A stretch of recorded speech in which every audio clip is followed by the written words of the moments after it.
this movement their own. Yemeni bodega owners and Mexican abuelas, Senegalese taxi drivers and Uzbek nurses, Trinidadian line cooks and Ethiopian aunties. Yes, aunties. This campaign is about people like Wesley, people like the woman I met on the BX33 years ago, people like the taxi driver I went on a 15-day hunger strike with outside of City Hall.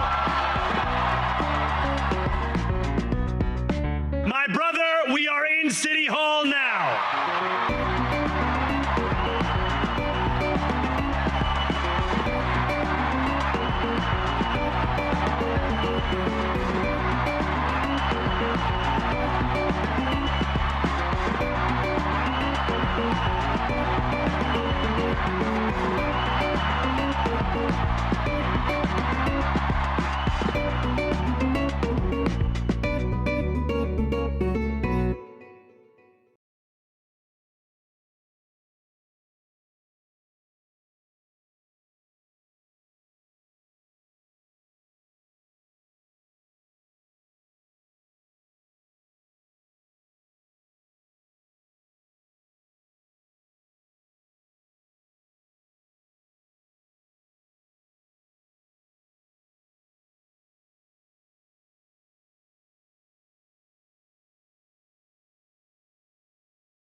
Tonight, we made history. In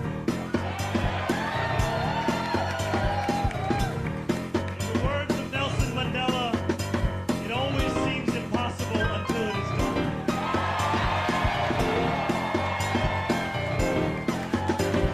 My friends, we have done it.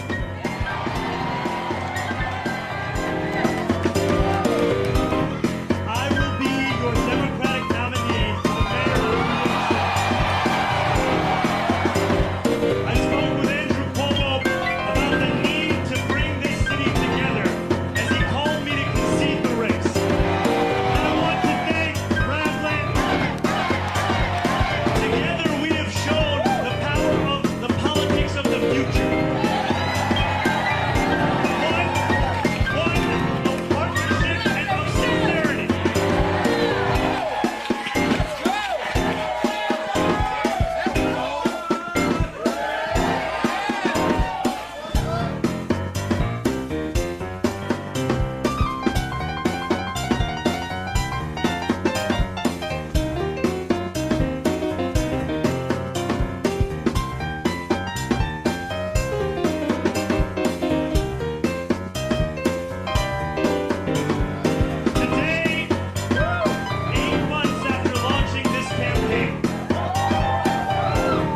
Twitch and YouTube is where she streams. All that content is bursting the seams. Politics, gaming, and plenty more. Her sense of fashion you'll adore. So grab your stuff and hop aboard. We're going straight to Jack's Discord. Riverboat Jack, Riverboat Jack, Riverboat Jack, Riverboat Jack, Riverboat Jack, Riverboat Jack, Riverboat Jack, Riverboat Jack. That's what I'm talking about. First time singing the songs for Riverboat Jack. Shout out. I don't know what I'm doing really, but I got passion. And that's what it's about. It's all about passion.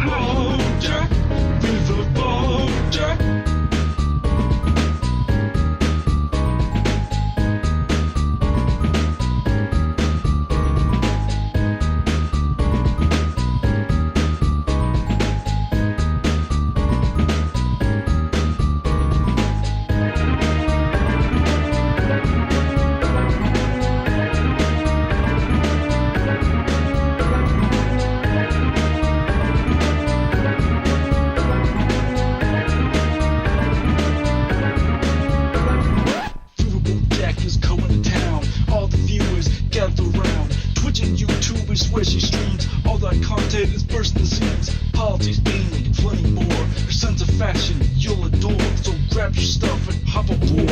We're going straight to Jack's Discord. Riverboat Jack, Riverboat Jack, Riverboat Jack, Riverboat Jack, Riverboat Jack, Riverboat Jack, Riverboat Jack, Riverboat Jack, Riverboat Jack, Riverboat Jack, Riverboat Jack, Riverboat Jack. Hell yeah, everybody! Hello, hello, hello! How we all doing, folks? Hell yeah! We got a lot of bad news tonight, but we got some good news too. I, for one, am very excited to talk all about it, but let's let's do things in their proper order, shall we? Hell yeah! Everybody, hello! Howdy, howdy, howdy! Hello, Gamergy! I will take a look at that clip in the segment. Hello, Hoi Polloi! Hello, Ashley J. Curtis! Hello, Sparrow in the Snow! Hello, Dragonfly! Hello! We got a lot of good electoral news coming out of New York. Don't get me wrong. I'm not poo-pooing that. I'm talking about the other bad things that happened. Hello, Punky Gal. Hello, Snoogan. Hello, Lily Loves Stuff. Hello, Not This. Hello, Forlorn79. Hello, Mr. Malachite. Hello, Robert Adset. Hello, Abyssal Liss. Hello, Werix. Hello, Superjet Guy. Hello, Ivrixer. Hello, Kennedy Patterson. Hello, KP2 Real. Sake Tanuki, thank you for being the first person to support Almost stream. everything went great, except NY12 is sending a Zionist tick to Congress who's going to use all his connections to embed himself in DC and suck 4 gens. The good news is that I think the amount of blood you can wring out of that stone is getting less and less all the time. You know, the tick juice is drying up, as it were. Hello, Justin Hoskins. Hello, Sonia Sluss. Hello, Conjure Gay Frogs. I recognize your first post in vertical chat. Hello, Comrade Girl 2018. Hello, May Fanny Longlegs. Hello, Queer Devil. Hello, Celeste Player 1. Hello, Burning Sock 5. Hello. How we doing, Ashley J. Curtis? I can't remember if I said it, but if I did, you know what? You deserve 2 hellos. Hello, Nimbleline. Hello, Kelsey 5 Alive. Hello, Ivan Holmes. Hello, John Bainbridge. Hello, Korik Losek, and thank you for the $2 super chat. I guess, technically, supplanting Sake Tanuki's 5-tier 1 sub, so thank you, Korik Losek, for the first monetary support of the stream. Appreciate you. And Sake Tanuki, still appreciate the 5-tier 1 subs, don't get me wrong. And I am still tracking where we're all at when it comes to our dono tracker. You guys are over halfway there. I'm real excited. Hello, Yannick de Newborg. Hello, Nocturnal 8999. Hello, Petra Koroma. Hello, a raccoon named Spanky. Hello, Micah. Hello, Lefty McLefterson. Hello, Blake Gunnels. Hello, everybody. Hello, Ransom Ballard. Hello, Crochet Whimsy. Hello, Peace Earth 661. Hello, Blueberry Bumblebees. Hello, Immobilizer. Hello, VBM. Hello, Ullersoth. Hello, one and all. Hello, Rep Boy Luloli. Hello, Beautiful Sins. Hello, everybody. Hello, Rundo. Hello, Wand G Fan. Hello, Quiet Kitsune. Hello, Firecrafted. Hello, Shootbang. Hello, Matatiahu. Hello, Cardstock Caster. Hello, Ruthie. Hello, Jenny Ah. Hello, Moto Colster. Motoko Colster. There we go. I will not be eclipsed. Holy I shit. am inevitable. Sake Tanuki, thank you for the 10 tier 2 subs. Literally causing a bloodbath in the name colors of chat. Thank you so goddamn much for the 10 tier 2 subs. Holy shit. I'm unsure about the math of that. I think that's 20? Good God. Thank you so much. Oh, hell yeah, and some white names even got those tier 2 subs. Let's go. People don't usually get it right the first try. This ain't my first name reading rodeo. Asuka, thank you. Hello. Stop the stupidity with the 20 gifted memberships. All right. I see you. Guys. This is how we launder the Soros money. Nah, I shouldn't joke about that. If I joke too hard about that, dipshit conservatives will start being like, yes, she unironically reveals it during her streams. What's on the agenda today? First, hellos, and then I will get to the rest of it. Hello, James De La Pena. Hello, the Stegocephalian. Hello, Paladin Lost. One day, you will be found. Hello, Paradox Bingo. Hello. How we doing, Chicky Puffs? Hello, Toby the Reader. Hello, Sheepish T-Rex. Hello, CMH006. Hello, how we all doing, folks? Hello, I am certain. Hello, 9-inch toenails. There we go, nailed it. Hello, everybody. Hello, Cloud Dancer. Hello, Big Jerry. Hello. Hell yeah, brother. That transgender just said that she takes the Soros bucks. Hello, Art. Hello, Queenie. All right, so what is on the docket today? The docket, as I understand it, barring... I spent a lot of today doing tech to make sure that this stream doesn't crash again today. And if it crashes, I'm going to lose my goddamn mind. All right? Now, we are, of course, we're going to be talking about a few issues prior to getting to the Mamdani sweep. We're going to be specifically talking about some of the fun stuff that I've found rolling around. We're going to talk about JD Vance being absolutely risless and why I'm not worried about him in 2028. We're also going to be talking then about the Mamdani sweep, of course. We are also going to talk about the story coming out of Kansas about their anti-trans laws as they are now being applied. After we talk about Mamdani's sweep, we're going to talk a little bit about Elon Musk and what he has going on vis-a-vis fraud and potential lawsuit against Ro Khanna and/or debate. Maybe we'll find out, I guess. Politics is going wonky, chat. After that, we'll talk about the Iran negotiations, and we will then talk about the Prairie Land convictions that happened today and the Minnesota indictment along similar lines that is happening here.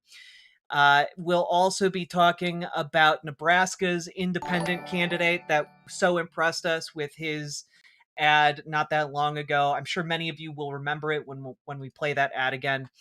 We're also going to be talking about the swamp because we weren't able to talk about it yesterday because of tech issues. We're going to be talking about it today. Don't you guys worry. I've made it even longer and even more full of content for you guys because developments kept developing. And we're also going to be talking about trans kids in the UK. We're going to be talking about, believe it or not, Sargon of Akkad, which just wild. I thought that would have been before my time, but here we are again talking about Sargon of Akkad. That we'll be talking about that later as well. And we're also going to be talking about how the Supreme Court of the United States is haunted by fascism, which is why if any of you read the title of any of the tabs on screen and you see courts haunted, that's what that means. All right. Sargon is still a thing. Yup, we'll talk about it. And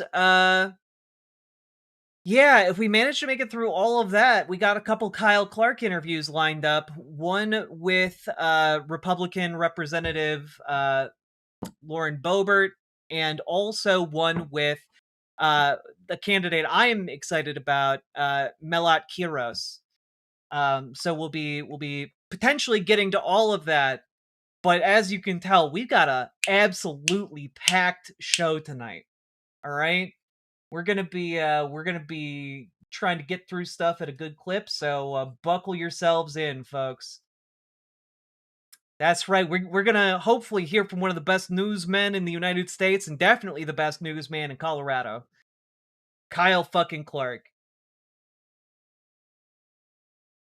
All right. Are you guys prepared? Are you guys ready to just like launch into things?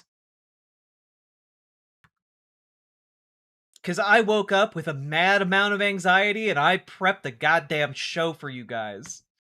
All right? You ready? Don't forget to like everyone. You know what? Rat Boy Luloli, I appreciate that kind of attitude out of Vertical Chat, no less. I appreciate that.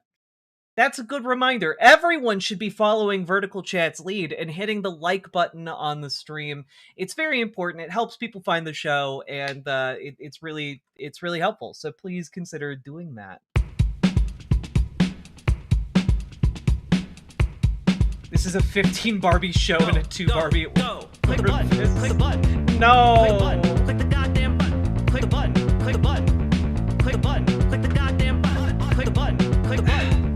Click the button. Click the goddamn button. Click the button. Click the button. It's a very cropped top. It is. Click the button. Click the button. And I love this combo. It's one of my best looks. Click the button. Click the goddamn button. Click the button. Click the button. Click the button. Click the goddamn button. Click the button. Click the button. Click the button. Click the goddamn button. Click the button. Click the button. Click the button. Click the button. Click the button. Click the button. Hell yeah. Now, I know a lot of people are shocked that Vertical Chat could actually communicate a couth thought for once.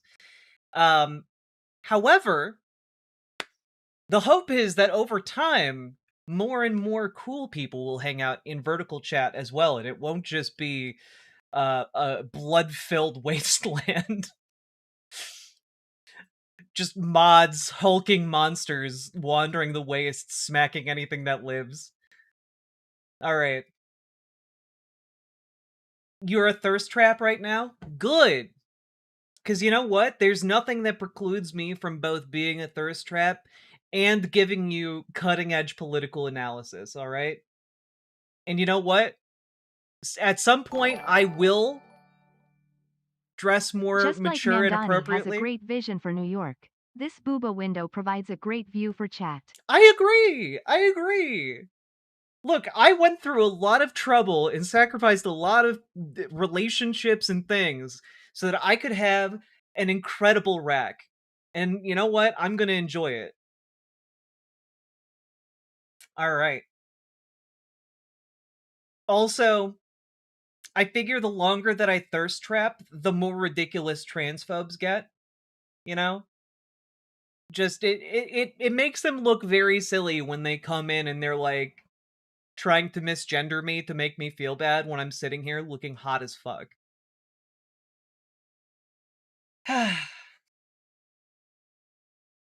All right.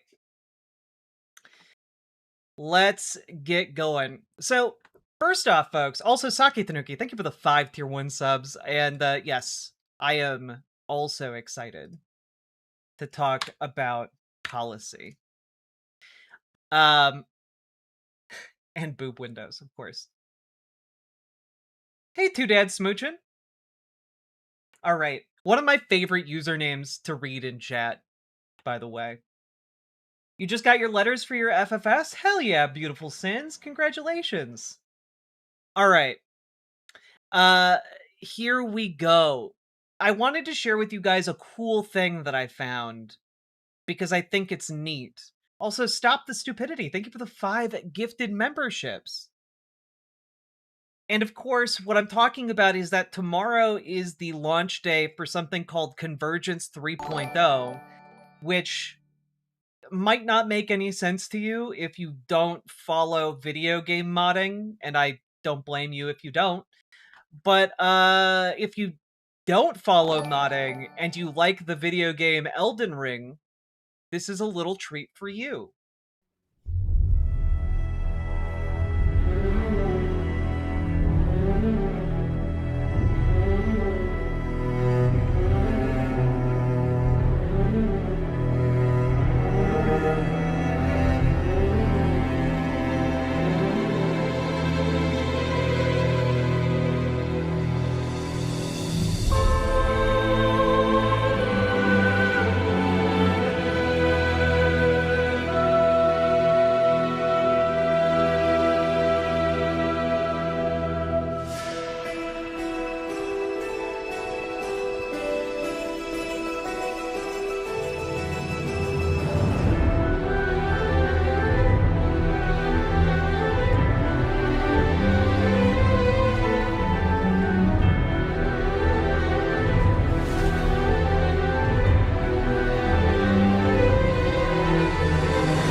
Now, just as an FYI, I lied a little bit because this video was put out a year ago. There's actually a trailer for 3.0, because that's the version that drops tomorrow. And I, for one, am really fucking excited, because I haven't played any of it at any point at all. If that's Alden's ring, no wonder he got divorced. Sake Tanuki, thank you for the 5 tier 1 subs. Here is the 3.0 trailer for this particular mod.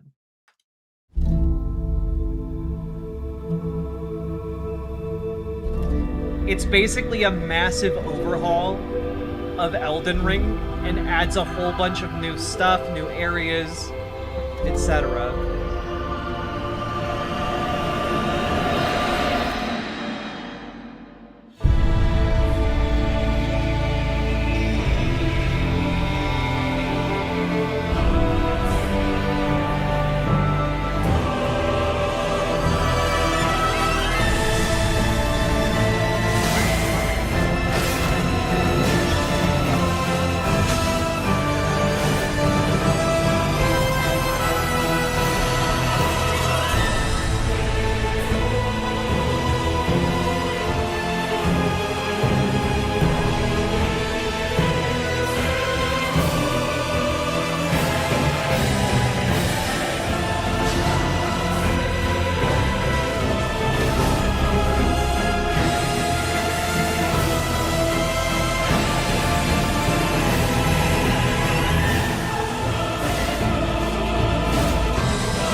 I'm very, very excited.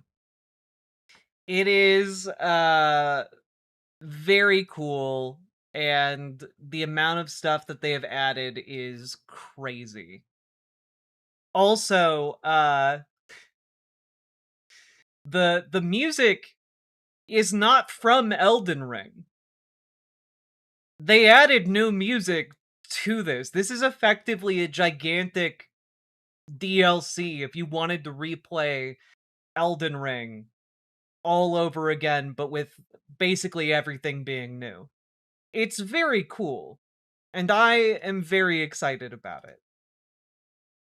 So, yeah. Also, in other news, just wanted to say, Australia. You know, thanks for keeping it real. All right? I, for one, very much appreciate the good people of Australia coming to the United States for the World Cup.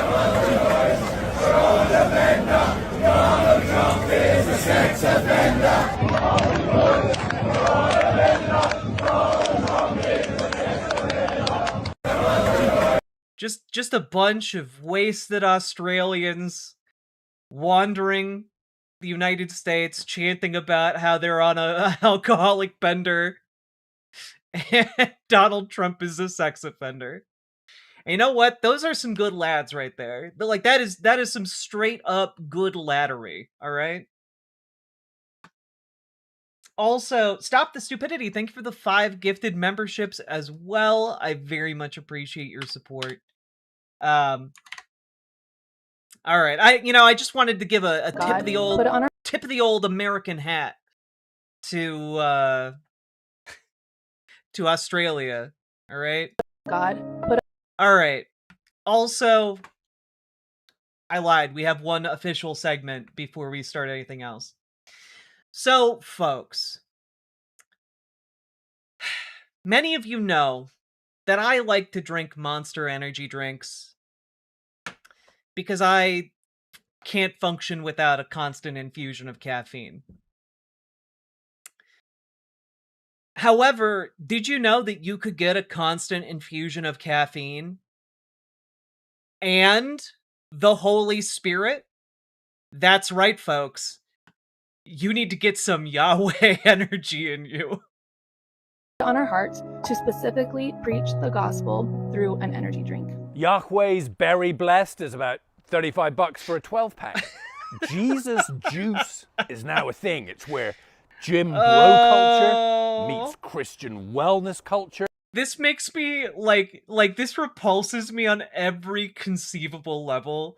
Like, I used to be like a fundamentalist Christian, and like even when I was full on in it, you know, I never would have been like, yeah, that's fine. Your body is a temple to the Holy Spirit. Corinthians 6:19. This is from a company called Forgiven, and it's a Christian energy drink. All clean energy, all natural flavoring, just like... It's all clean energy. We we prayed to the Lord about it. It's clean. He put it on our hearts. He got the Spirit in us. All right? That's how we know this is the kind of energy that's good for you. It's not like those other energy drinks which are of the devil. God intended for our bodies. Bryce Crawford, big-time online evangelist, is also in the game. I want to use this more than just a product, as a tool to plant seeds and start conversations about Jesus. But man, it really squicks me out, especially when younger people start who are in like the religious end of things start talking about wanting to plant seeds. It's weird. It's just weird. Furthermore, about the product, I wanted to make a cleaner option on the energy drink market. Yahweh claims to be the first Christian-themed energy drink, but so does Agape, and so does Air Lion. Can we also just like take a moment and like process the fact that there are I have a segment prepped for later in today's show. Full transparency. It might not be out on YouTube yet as its own standalone segment, but it's prepped. I did the research for it. And it's a segment that has to do very much with people who consider themselves conservative Christians just hating Muslim people with like a real intensity and bigotry behind it. And part of the reason they hate it, they hate Muslim people, is because they portray Muslim people as being invaders. They're invading us by coming here as refugees. They're invading us by buying a house in your neighborhood. You know, like it's genuinely hateful shit. But the reason that they give, like, oh, well, I'm bigoted against Muslim people, or I'm bigoted against, gay people, because they just can't keep shoving it in our face all the time. That they want to pray 5 times a day in public. That's unacceptable. Oh, they want to have a flag in front of their own house. That's unacceptable. Why are they shoving it in our face all the time? And meanwhile, Christians will go off and make like 3 grifting energy drink brands on like a Saturday afternoon, and start talking about how no, you don't understand. We're supporting the Lord with our energy drinks, and like come on, let's be real. You're looking to make money with your energy drinks. You're not. No one is being converted by the energy drink that they choose to ingest. Lying lips are abomination to the Lord. Proverbs 12:22. A Target demo, those young gym bros. Engraved in the lid are Bible verses that can help you preach the gospel to someone if you're at the gym, if you're out and about. See what I mean? You need this, otherwise when the moment comes, you won't remember the Bible verses. You know, those deeply held religious beliefs that you have? You won't be able to communicate them to anybody else unless you have this specific gym bro drink. YHWH Energy Drink, chapter 5, verse 12, Jesus said, my liver, why have you forsaken me? Who of course can forget the classic book of the Bible where Jesus talks about having been up for 5 days straight being tempted by the devil. What was fueling him during that time? That's right, manna, the energy drink from God. I can't. I can't. Sorry, but I'm not drinking the caffeinated Kool-Aid provided by religious fanatics. Yeah, then, you know, when you put it like that, it does have a bit of a tainted past, doesn't it? Using the praise shaker bottle. I'm so excited for this product. Oh, hell yeah, the praise shaker bottle. I love me a praise shaker bottle. You praise it, then you shake it. Praise it, and you shake it. And what are you shaking it with? Not your hands, dummy. You're shaking it with the power of the Lord. Some people are saying that we started this energy drink just to make money off of the name and image of God, and that could...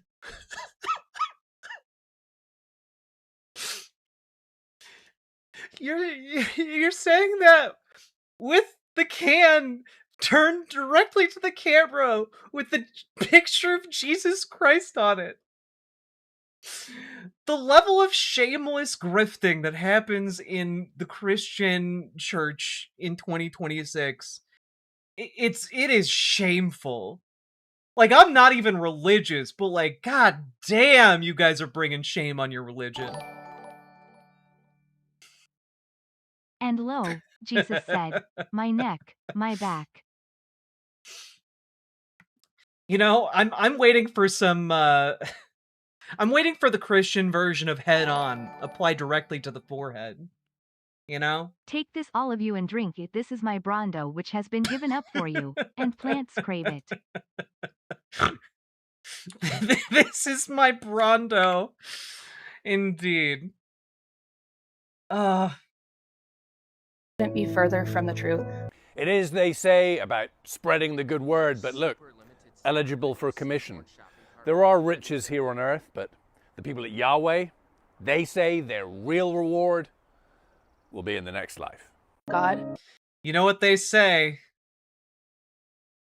Yahweh or the highway. And you know what they say about the highway? Go straight to hell.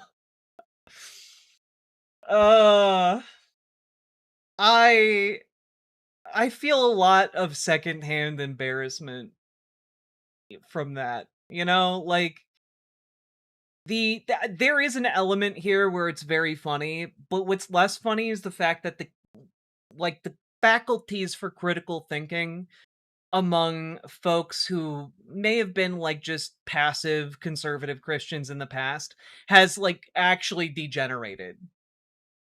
Like there's no solid foundation for any kind of moral footing whatsoever, right? Like back in the day, you could have Martin Luther King Jr.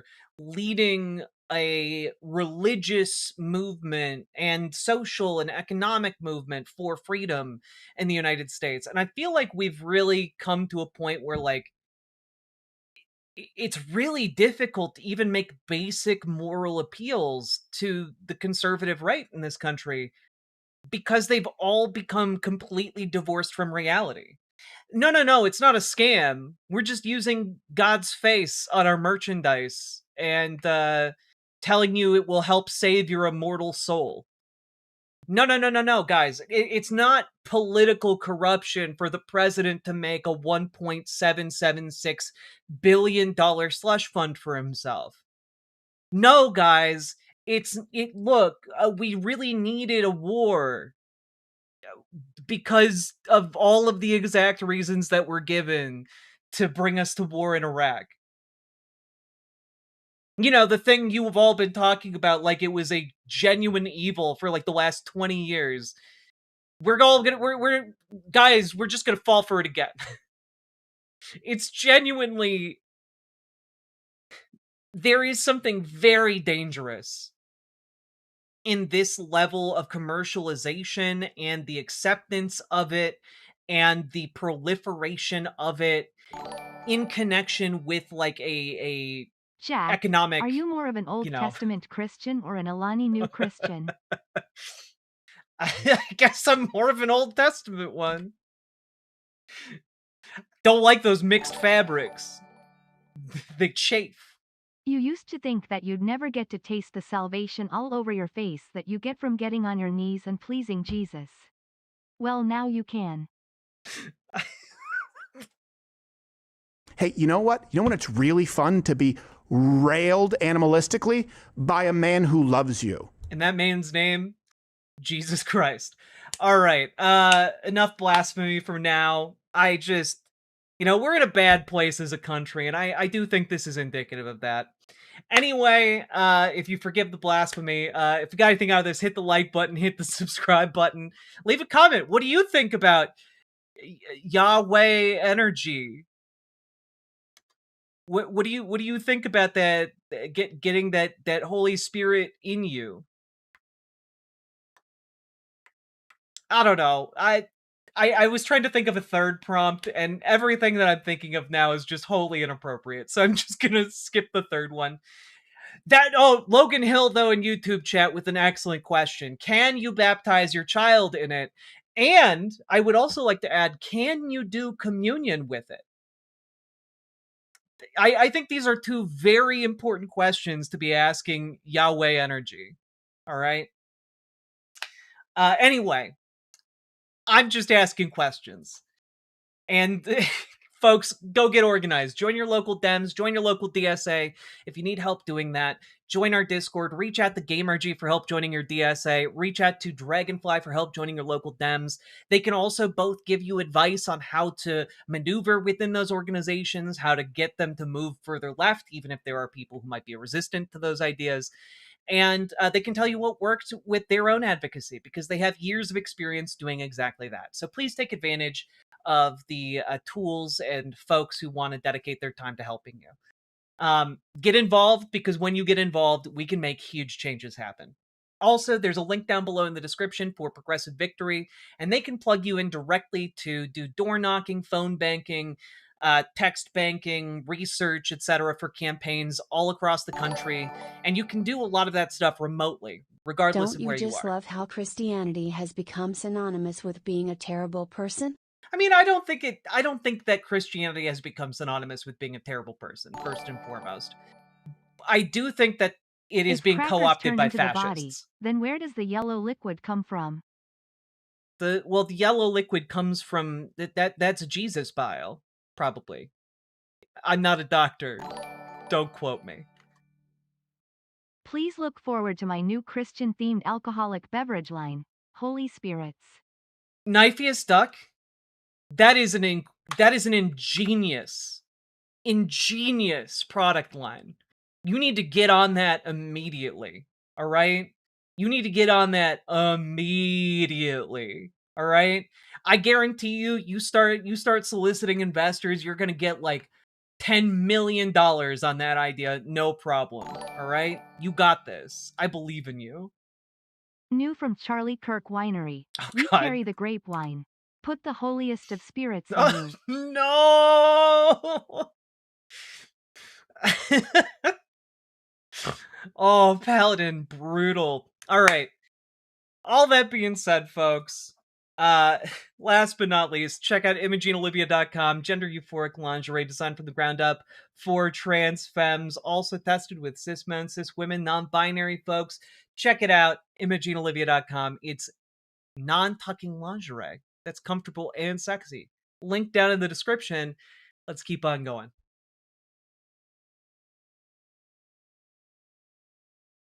Fuck, Duck, you beat me by like 5 seconds. You gotta be quick. This duck's on its webbed toes. Also, I should have come up with something better than Jesus bile. I should have come up with something better than that. I am better than that. I apologize. I promise to do better going forward. God.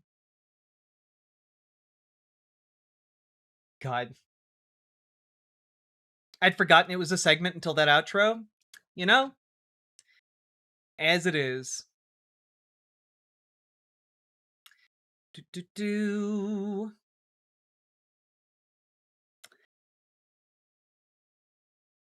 Okay. Charlie couldn't drink it without it coming out early, but you can. I'm gonna look like a podling who's been fully drained. Sake Tanuki, thank you for the 5 tier 1 subs. Appreciated. And I apologize for that soundbite drop. I heard those drinks have a high sodomy chloride level. Jesus Christ. You guys are on fire today. So Musk is not intelligent. We'll get to it. All right. We got other stories we got to cover first. All right. Here's our next segment. You guys ready? Too bad. We're going to go. So, folks, I wanted to talk about this story that made a bit of a splash earlier today. Specifically talking about the case of a trans woman in Kansas named Chris Ripper. Now, what happened with Chris is essentially the story of a lot of different trans people in Kansas right now.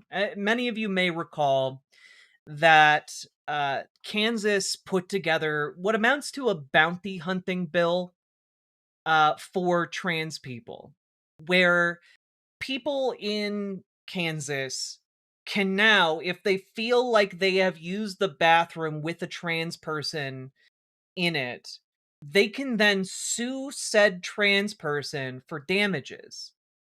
And of course, this also coincides with a law passed against essentially driver's licenses that say, F when someone was assigned male at birth, like or vice versa. And that law invalidated any previous licenses that respected people's chosen identity and made them go back to sex assigned at birth.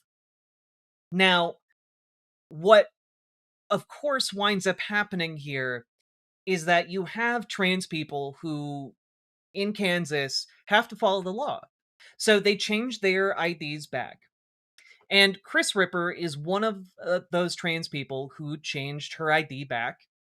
And, still have to get to work. The sun keeps rising. You got to do what you got to do to get by. And the other day, she was pulled over by a cop. And the cop, because of course this is what's going to happen, the cop is confused. The cop thinks that entire driver's license must be fake because the cop looks at the driver, looks at the ID, and it just, to a random beat cop, does not compute. Because trans people, like I know a lot of people online will tell you, we can always tell. They can't always tell. All right? And nowhere is it more obvious than in interactions with, like, cops. And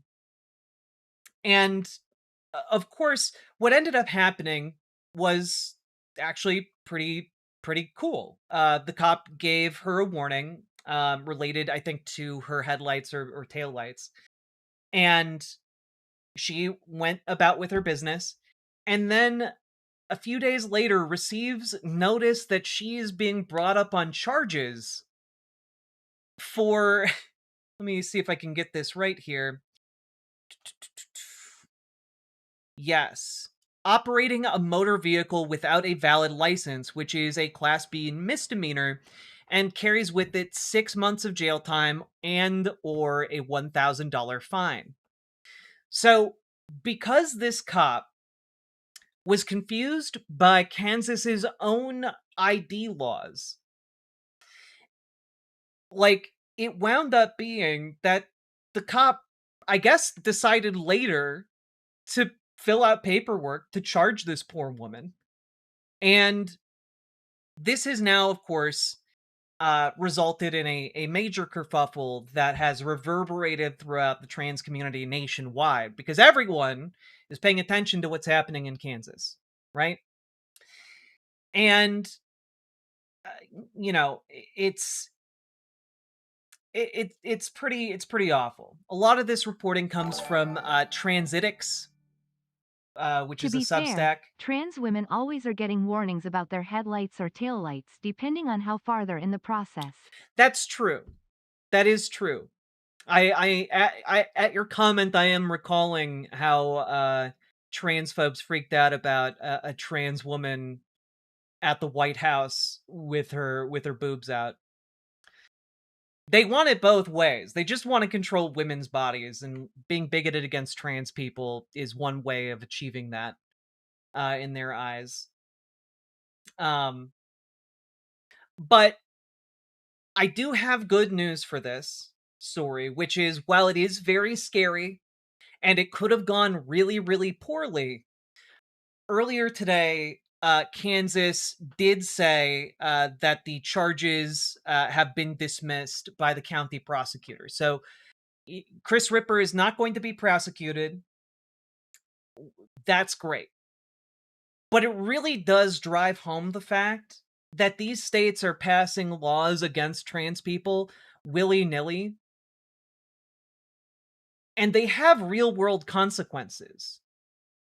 Like, the terror Chris Ripper must have felt was real. I can only imagine. A state that just passed a law that effectively makes citizens bounty hunters on your existence in public if you need to go pee. Like, a state like that is one where I'm sure there are places that are more than willing to throw the book at a trans person who gets pulled over and charged with something like that. And that's the other part. Exactly, Mr. Malachite. The other part is that it shows why these anti-trans ID laws make no sense whatsoever. Because if she had just been able to have the ID she originally had, this never would have happened. It never would have happened. And so you have this situation that I think really just goes to show how terrible the lawmaking around trans people in America is right now. It puts trans people in an unwinnable position and leaves them at essentially the whims of whatever county prosecutor they may have in their area. And that, like, I don't know about you guys, that does not sound like a system of justice to me. That sounds like an arbitrary system designed to punish trans people for merely existing. And I don't know about you guys, I think that's wrong. I think that's wrong. It's just wrong, and it just makes the state, essentially, it brings the state into every single citizen's pants. And there's no reason that the state should have being in your pants. What's in your pants is between you and your doctor. All right? No one else needs to know about it. Uncle Sam doesn't need to know about it. And the people who are championing that they're anti-big government certainly shouldn't be the ones putting the government into everybody's pants. It doesn't seem that difficult to me to wrap your head around, and yet conservatives fall for it hook, line, and sinker because it's against a group of people that they despise, just conceptually. And what's amazing is when conservatives actually do get to know trans people, they're suddenly like, oh wait, no, trans people are kind of cool though. Wait a minute. I know good ones. It's all those other trans people who aren't good. But like, I just wish conservatives would think for 5 seconds about their bigotries. Because I think genuinely, if you employ critical thought, it becomes very clear that this is an untenable position for the law. It's an untenable position for trans people. It's an untenable position for anyone who values freedom. And I think that really we need to come together around the idea of freedom in America. Because right now, conservatives across the country have largely abandoned the idea of what it means to be free. So, all that being said, if you got anything out of this, hit the like button, hit the subscribe button, leave a comment down about what you think about this story. I'll link the I'll link the original piece with the full reporting about it down below. But yeah, it's quite something. And if you want to fight these anti-trans laws wherever you live, whether it's a conservative state or a lefty state, blue state, what have you, get involved in your local politics. Join your local Dems. Join your local DSA. All right? Move your local Democrats farther left. Kick out those corporate Democrats that are taking corporate money. All right? Get your DSA organized to organize other working class people. And if you need help going to your first meeting, we can help you out. Join our Discord. Reach out to Dragonfly for help with your local Dems. Reach out to GamerG for help with your local DSA. We can get you involved, and we can give you tips and tricks on how to actually succeed in organizing with what can sometimes feel like really big and pieces of political machinery. It is not as impossible as it might appear. All right. You can have a profound effect by getting involved. So please do so. And Spot Dogs, thank you for the $5 super chat. A decade ago, NC of all states got bullied into repealing anti-trans bathroom laws, but now the vibe nationwide seems to be a 180. What gives? Well, it's billionaire money being poured into anti-trans legislation. You know, a lot of people forget, but the anti-trans panic doesn't come out of nowhere. It comes specifically from folks like Christopher Rufo and the Manhattan Institute and Alliance Defending Freedom. All of these groups working together to basically create the perfect wedge issue that can then be used to divide the American electorate. It's effectively what they've done for a long time. This idea of, well, we can't actually offer anything to our constituents, so instead we will basically create a fear campaign and then cater directly to that with bullshit legislation that just harms marginalized people, right? And we do this so that then, you know, our constituents don't realize we're robbing them blind to give massive, massive paydays to the richest people to ever exist, right? So that's kind of how we get here. We get here by trans and marginalized people in general being scapegoated. So there you have it. Last but not least, folks,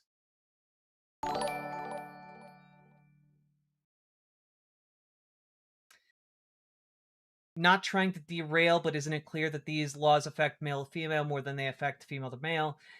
They hate both, but misogyny makes male to female more confounding to them, right? Fuck this shit regardless. I mean, I think it affects like trans women and trans men differently, but the effect is still profound to both groups, you know? And of course, also like non-binary people, gender non-conforming people, like it's bullshit. It's just plain old simple bullshit. All right. So, all of that being said, both the Democrats and Republicans attack LGBT. That's true. Kick out the bigoted Democrats from your local party. You can do it. It is possible, but it takes you getting involved. So, anyway, last but not least, folks, check out ImogeneOlivia.com. Gender euphoric lingerie designed from the ground up for trans femmes.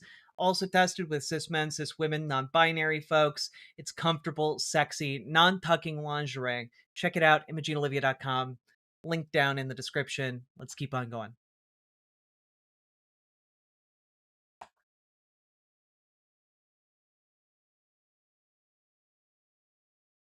Oof.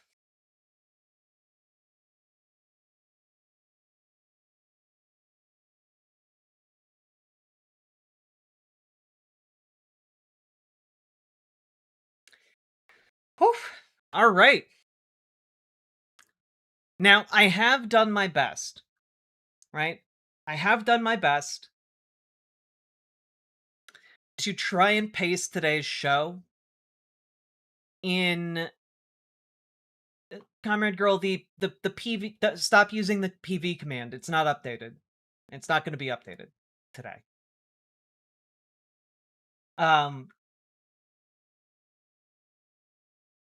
I need to get on that, but I didn't do it before stream started, so it's all good. Just letting you know. Don't drop dodos to a link that's 2 years old. Had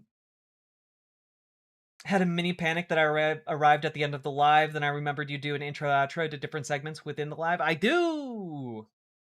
Is your system behaving any better today? It is. I have fixed most of the problems. I haven't been able to figure out why my desktop keeps refreshing in the background, but it doesn't seem to be stopping me from doing what I need to do, so, you know. Folks, we've been going for about an hour now. If you've been enjoying the show, please hit that like button, hit that subscribe button, hit the follow button, and do consider dropping those subs, donos, memberships, super chats, etc. because this show is brought to you by viewers like you. Thank you.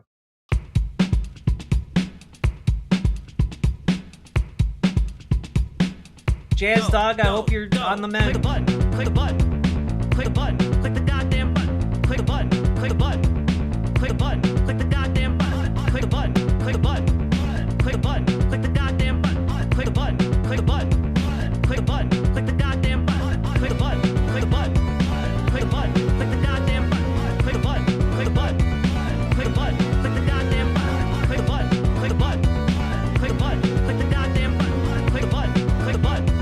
Click button, click the goddamn button, click button, click button, click button, click button,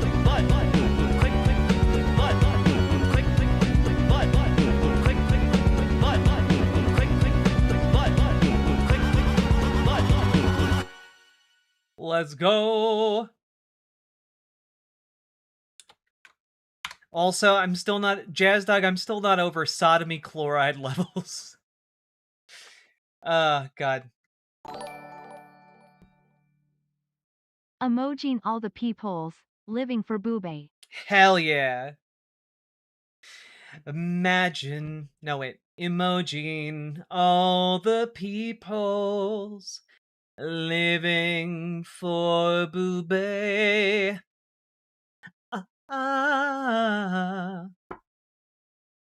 You might say.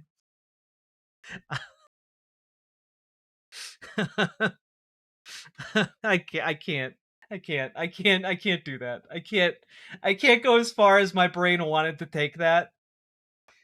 Now sing it like Yoko? I can't, because I've never listened to any of Yoko Ono's music.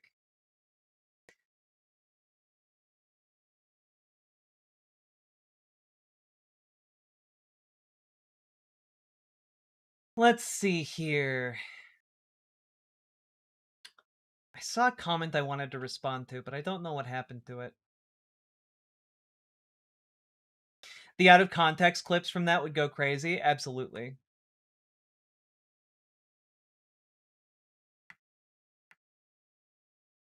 All right. Now, I have tried to vary the stream sensitivity a bit, so it's not just an unending slog of misery. That being said, we are about to go into a JD Vance segment, so we, gird your loins. High sodomy chloride level. What? Did I miss something? Yeah, it was during the Yahweh energy segment. Jazz Dog dropped a $5 dono that said the drinks have a high sodomy chloride level, and I haven't gotten over it. Yeah, gird your loins. Cover your couches. All right?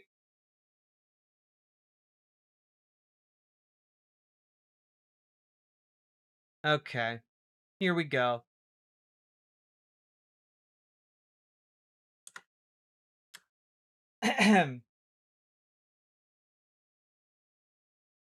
Yo, first of all, before we get started, a Clark vibe.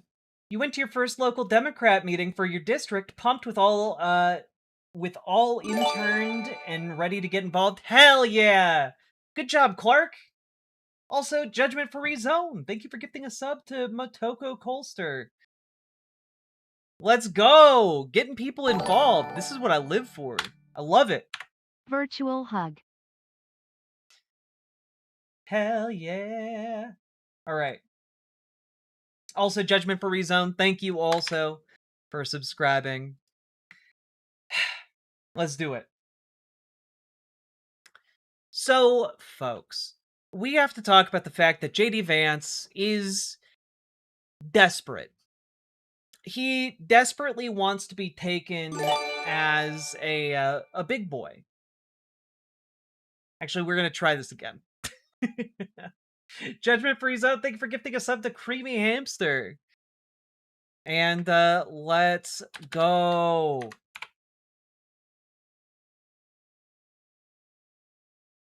So, folks, we gotta talk about JD Vance, because he desperately wants to be treated like the big boy in the room, the one who's responsible, the one who has the big pants. And, well, he's getting his opportunity, right? And I've talked at length about how he's effectively being thrown under the bus, and by being made the face of these Iran negotiations. Now, I do think that there is a part of it where he lacks the amount of political acumen to actually know that he's being thrown under the bus. I think he's trying to turn a turd sandwich into an opportunity. And so he's trying to embrace his man in control vibe that he thinks he gets out of this. Here he is yesterday streaming out of Switzerland related to the Iran talks. Hello, everybody, and good morning to everybody back in the United States. I guess good afternoon to the folks assembled. So look, yesterday was a very, very good day. We made a lot of good progress. We did exactly what we wanted to do.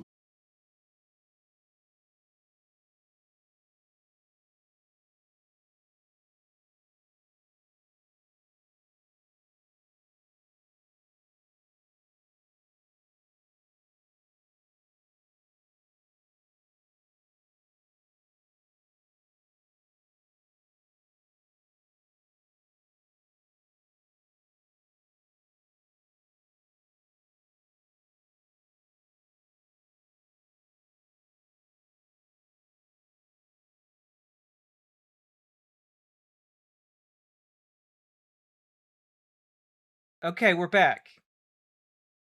We did it.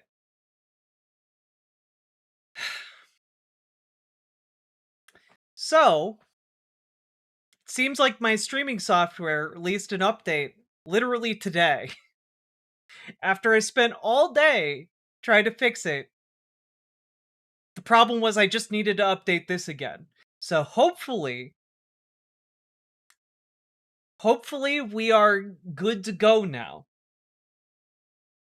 I also disabled G-Sync settings just in case there was something about G-Sync that was fucking with our vibe. All right? OBS? No, I use a janky-ass program called XSplit because I bought a permanent pass to use it forever, and I'm going to get my money's worth. All right. Viewers going up? Are viewers going up? I don't know. I don't know about that. Andrew S, thank you for the 10 gifted memberships. I appreciate it. XSplit, I need to look into that. It is OBS is free. It's right there. I heard XSplit was decent. It is ish. It's the one I learned how to use and I keep using it. But also, Judgment for Rezone, thank you for gifting a sub to Terran Ambassador and Tired and Trans as well. Appreciate you. All right. I'm really hoping, though, that we don't get any more crashes, because this is really fucking me up.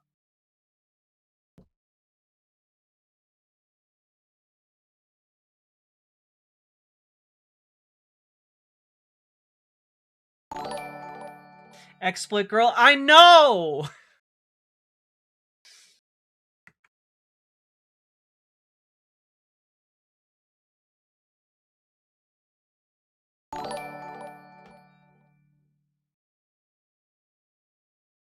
You need to sage the hell out of your setup. I don't know what that means. Unless you mean, like, literally sage it, in which case... I've thought about it. I've thought about smudging. Maybe the ghosts. Maybe it's the dono ghost. Oh, shit. The Dr. Pibb of streaming services. God. Alright. Are you guys ready to jump into this? Again?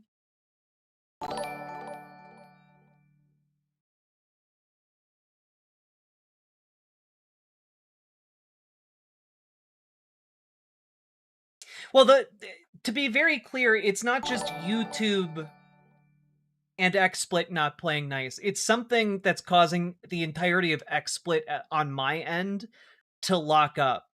And I'm not entirely sure what's happening with that, but you know, we'll figure it out as we go.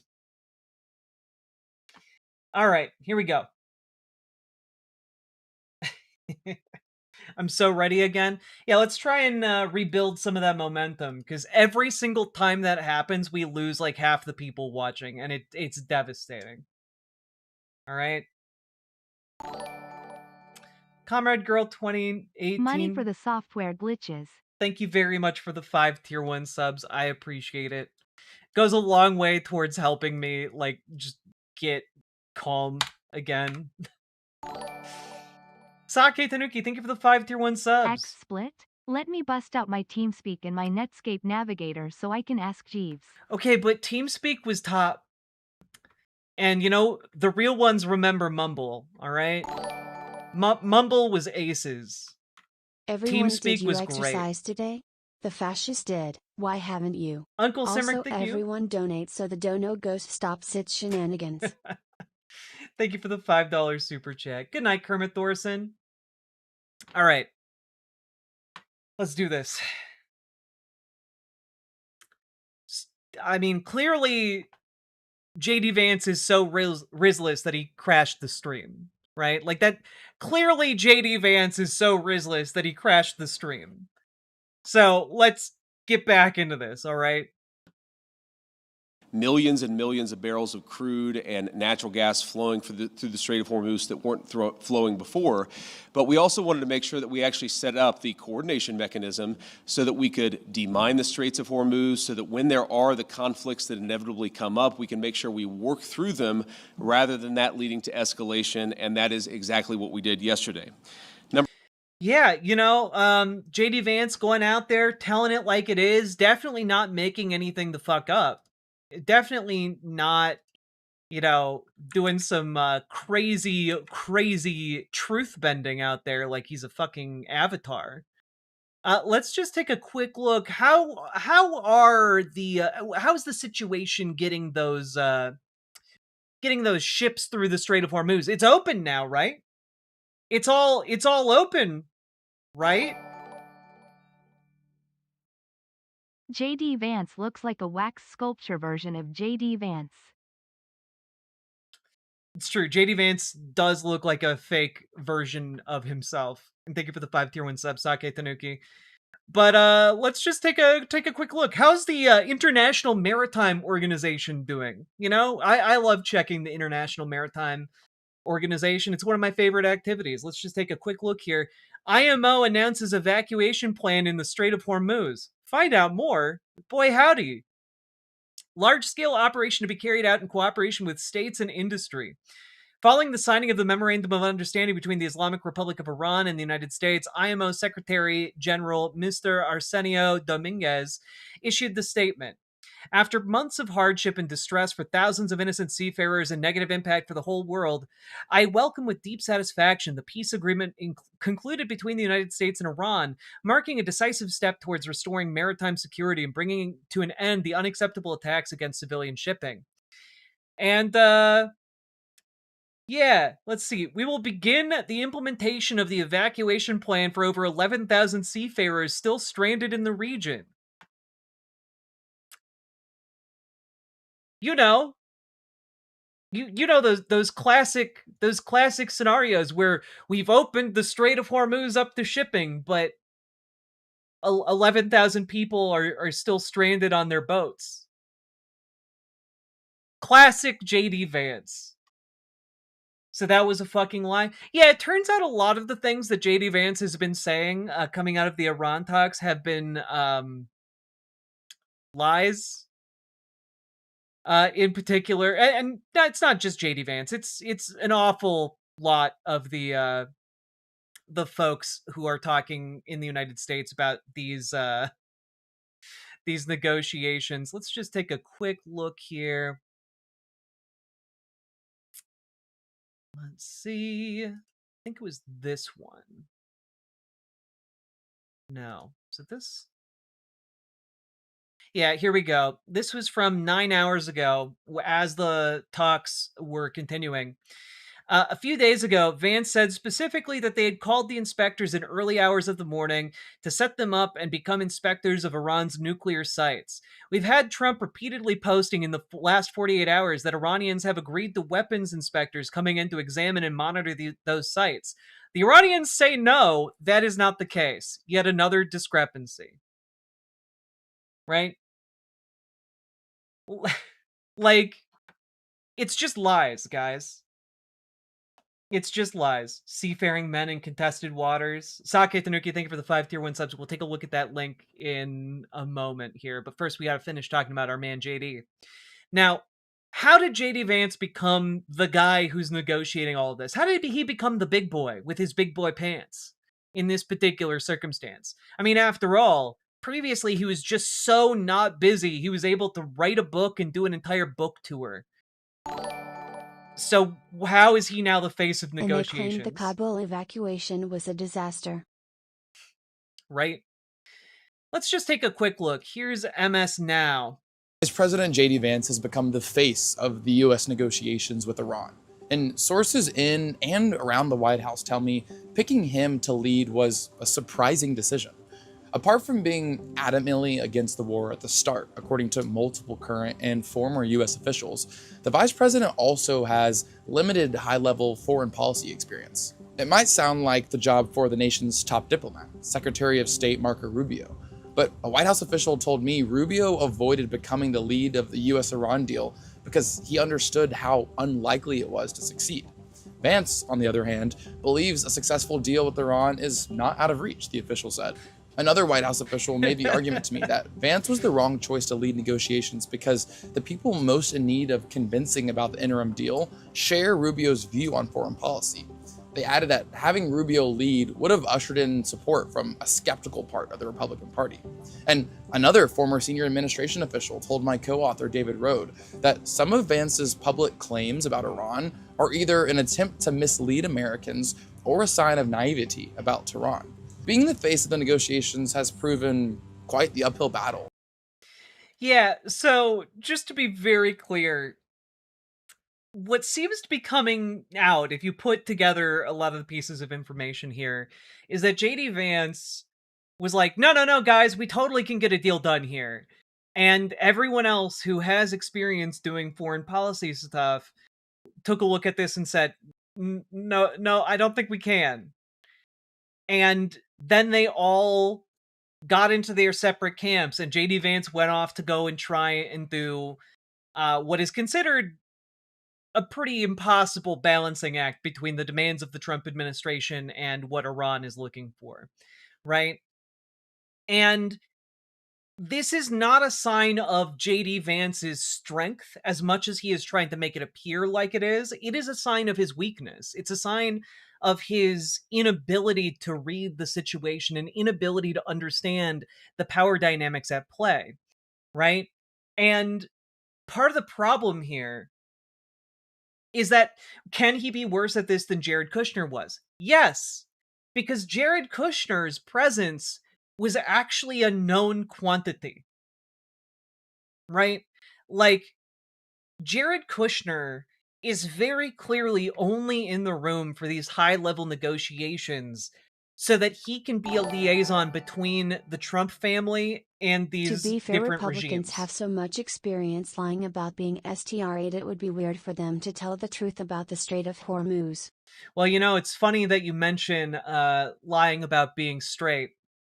We'll get to that in a minute. Jonathan Scott, thank you for the $5 dono. But, you know, like, JD Vance here is just, he's being set up to be a fall guy, but I think more than that, I don't think he has the political acumen and awareness and skill set to realize that he is being set up as the fall guy. He thinks this is a great opportunity. And he's going out there specifically while everyone else watches, thinking to themselves, oh, he's about to eat shit. And this is why, by the way, I think Marco Rubio is going to be ascendant in 2028, because JD Vance just does not have the skill. right? He does not have the skill to pull off what he's trying to do. And, nothing has really convinced me of that more than any of the appearances he's been making lately, just to talk about life and things. Here is a 6-second clip from a interview he did with The Blaze.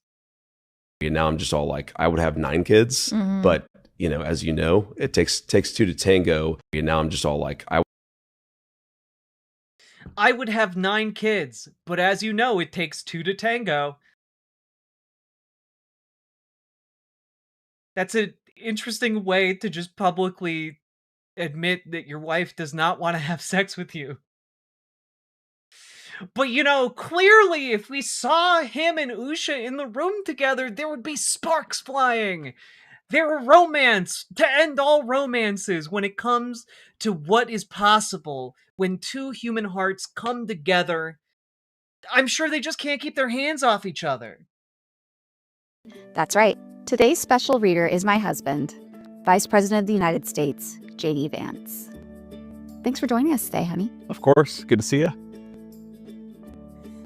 That's right. Today's special I'm going to play that again. Special reader is my husband, Vice President of the United States, J.D. Vance. Thanks for joining us today, honey. Of course. Good to see you. Even her smile in that moment is just like, what the fuck are you doing? Why did you just pat me on the knee? What the fuck are you doing? But this is exactly what I mean, right? This is exactly what I mean. J.D. Vance cannot be human to save his life. He cannot have an organic moment, even with somebody who's supposedly the love of his life. The mother to his children. Like, he can't do it. They actually have less than 0% chemistry.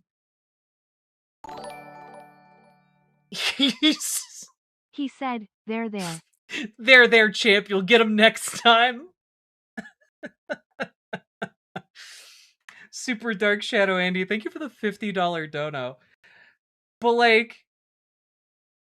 it's one of the weirdest things I've ever seen, and it's made so much weirder by the fact that this is supposed to be like a children's program for babies that want to watch Can I just take as an aside, it's wild to me that conservatives will be like, well, you want those drag queens coming into people's libraries and reading them stories.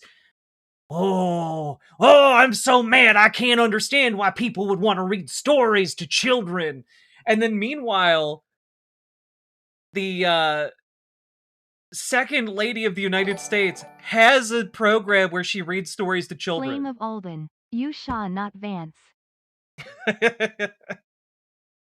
I'll give it to you. Sake Tanuki, thank you for the 5 tier 1 subs. But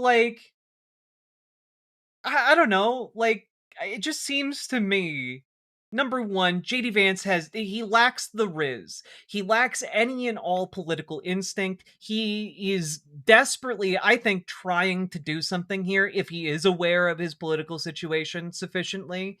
I think what he's trying to do is his last minute Hail Mary to try and stay politically relevant in a post-Trump world. Hey, Iran, we'll just have whatever's normal. Whatever's normal.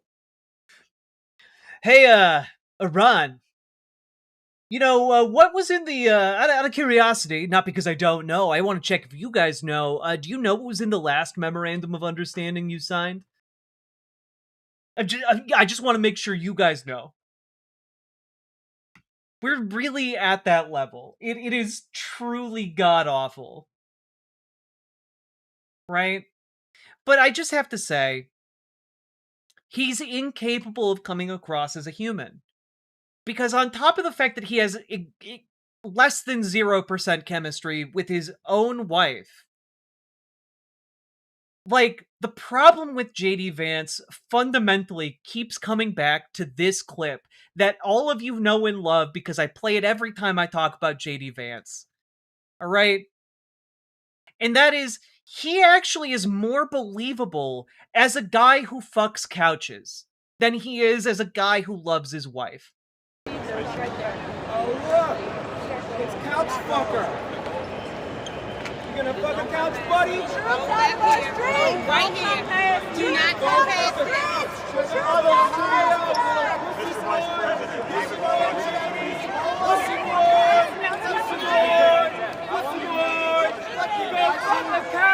Go fuck a couch, JD Vance! Go fuck a couch!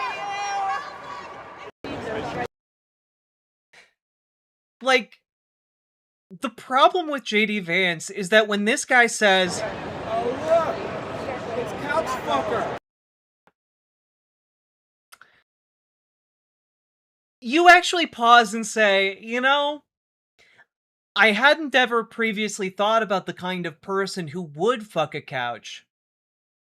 But, you know, it does kind of seem like JD Vance would be that man. And that's kind of the problem with JD Vance, right? He's just so weird, so off-putting, and so inhumanly alien when it comes to trying to relate to normal people up to and including his wife. That, like, I don't think he can manage to clinch enough political support to be president. He does not have whatever cult-like attraction Donald Trump has. It is non-transferable. And the problem is Rubio and JD are going to be underneath that shadow. And we'll have to see how they play it. But Rubio right now has been particularly cautious. And JD Vance has just seemingly been blissfully unaware of the deep, deep shit he's stepped into. So, Jesse Jean Short, thank you very much for becoming a member. And all that being said, I'm feeling, you know, I do think JD Vance is dangerous. Especially if Donald Trump were to, like, have a heart attack and die before his time while in office. I do think JD Vance would be a terrifying, like, replacement for Donald Trump. But barring that, I'm not worried about him in an actual electoral contest. So, all that being said, let me know what you think in the comments. Hit the like button, subscribe, do the things, and also join your local Dems, join your local DSA. When we get involved, we can actually have real, honest-to-God change on the local level, which is the most impactful level for you personally. All right, so get involved locally, join your local Dems, join your local DSA. If you need help taking that first step, you can join our Discord, reach out to Gamergy for help with your local DSA, reach out to Dragonfly for help with your local Dems. And you know what? Kick out those corporate Dems. End Citizens United in your state. Hawaii has done it. Montana is in the process of doing it. Their ballot initiative is coming up this fall. When you get involved locally, you can make changes like that happen. So get started. There's nothing stopping you. You just have to show up to meetings. That's it. All right? So all that being said, check out ImogeneOlivia.com, gender euphoric lingerie designed from the ground up for trans femmes. Also tested with cis men, cis women, non-binary folks. It's comfortable, sexy lingerie that's non-tucking. Check it out, ImogeneOlivia.com. Link down in the description. Let's keep on going.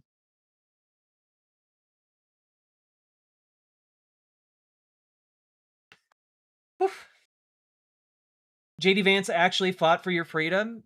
It's true. And then he decided in his life post-military to shit all over it. And all over the ideals he previously defended. Seems like a bad move. Nocturnal8999, thank you very much for the gifted membership. Appreciate you. Now, I do believe that I promised Saki Tanuki to look at this link about semen. I'm wondering, sight unseen, I haven't clicked it yet, if it's related to the Sega Dreamcast game Seaman. Nope. But I think that was a good guess. Also, this game slaps. Everyone should go play Return of the Obra Dinn. It's so good. Where's the Discord link? It is either in the description of the video, or you can type !Discord. There you go.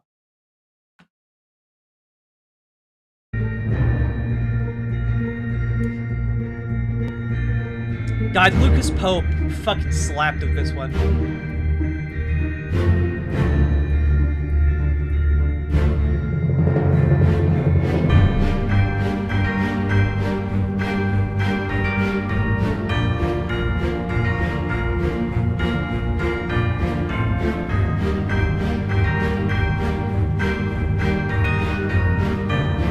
Calamus, thank you for the 5 gifted memberships. Y'all are turning YouTube green. I love it.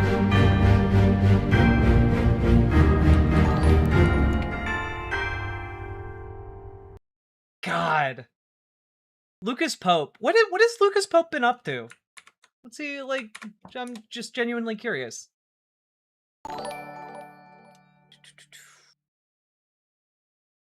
I don't know what he's made since Obra Dinn. I feel like I should know.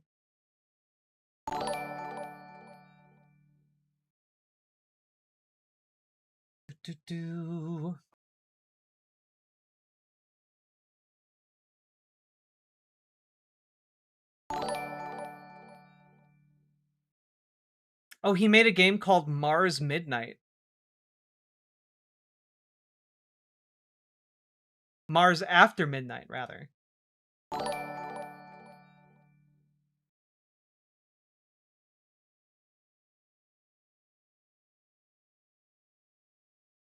On Mars After Midnight at the Off-Colony Community Support Center. An entrant screening, a mess tidying, session planning, Martian-filled game for Playdate. That looks cute as hell.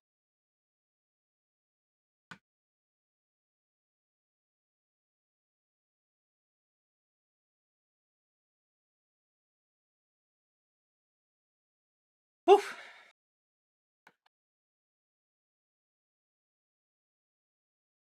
All right. Here we go. JD Vance. Are you guys ready to talk about Mamdani Sweep? Have I played Suzerain? I have not. I have been using some of my offline game time to play the latest expansion to Stellaris, which allows you to play as a nomad spacefaring civilization. And I'm really bad at it. But that's what I've been doing. All right.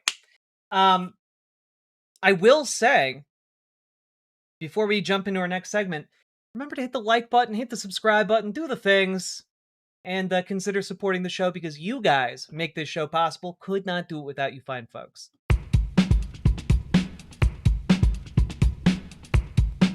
All the trans people in my chat love Stellaris. It's great.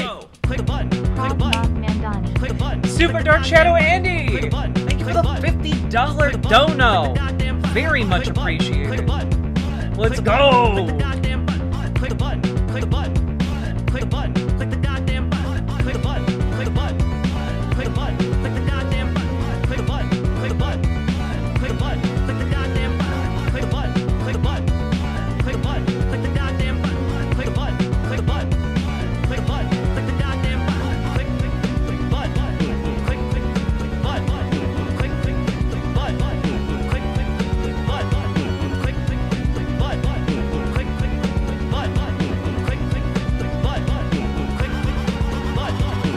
Hell yeah.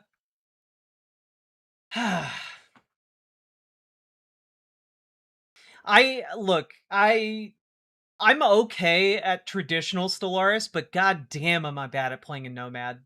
I can't tell if Nomads are just weak or if I'm just not good at the game.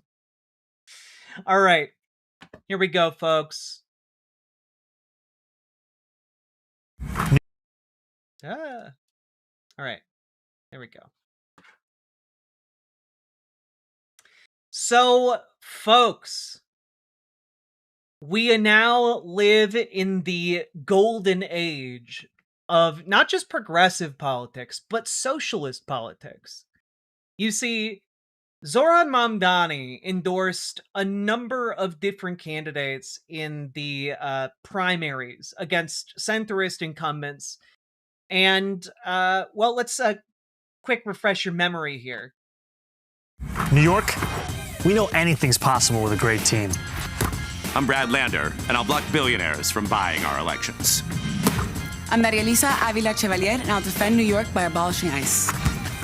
I'm Claire Valdez, and I'll stand up against bad landlords and greedy corporations. Get out and vote. This is the team. This is our year. I'm Brad Lander. I'm Claire Valdez. I'm Maria Elisa Avila Chevalier, and we approve this message. All three of those candidates won today. All three of them won. All three DSA approved. And these are relatively safe blue districts, right? These are safe blue districts. And we are getting, very likely, 3 new members of Congress out of this. And this is one of the reasons, and Anime Sidekick Gal, thank you very much for the 20 gifted memberships. My God, thank you very much for helping the show. But this right here, this is the beginning of something special. This has been why I've talked so much about why it's important for Zoran Mamdani to focus on getting governance in New York City right. Not just because governance in New York City, reverberates out to other cities and other parts of the country, but because it can effectively become a beachhead. It is a position of power where socialists are well liked, and then they can help lift one another up. And that's how we saw Brad Lander and Zoran Mamdani forge their initial relationship during the mayoral election, where instead of just turning on each other and clawing for the throat, they actually helped one another up. And when it became clear Zoran was the front runner, Brad Lander helped him go on to win. It was a huge component of what makes this all work. And that was possible because of ranked choice voting. But also, what we're seeing now is Zoran Mamdani, in turn, not as most Democrats have done in recent years, burning the bridge, burning the boats, picking up the ladder, choose your imagery behind him, but instead helping other people ascend and climb and do well in other political arenas. And this is a huge, huge deal. And, I think it's okay for us to enjoy taking a W for once. This, so much is bad right now. So much is wrong right now in America, but this is the beginning of things being set right.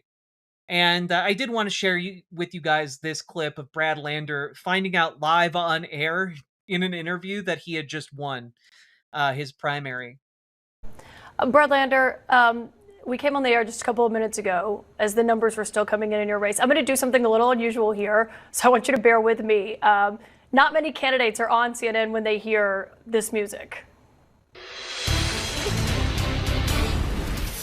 But we do have breaking news, and we can now project that Brad Lander will defeat the incumbent Congressman Dan Goldman in the Democratic primary for New York's 10th congressional district. And sir, obviously, since we have you here live on air as we are making this call, what is your first reaction to this? Well, thank you. First of all, obviously, I'm thrilled. I did not expect to be on air when the race was called. Look, I love Election Day. I like that voters get to go out and cast their ballots and say, here's who we want to represent us. These are the fights that matter to us. And all I can say is I promise to go out every single day and fight for my constituents and the values that they have, because we need a country that stands up for working people. It doesn't make it so hard to live here. I'll be fighting for a city everyone can afford and where everyone is welcome. And I'm really honored to be on your show tonight. Depending, it's just he has such a great humility to him, and I love how he recenters it on the importance of our democratic system.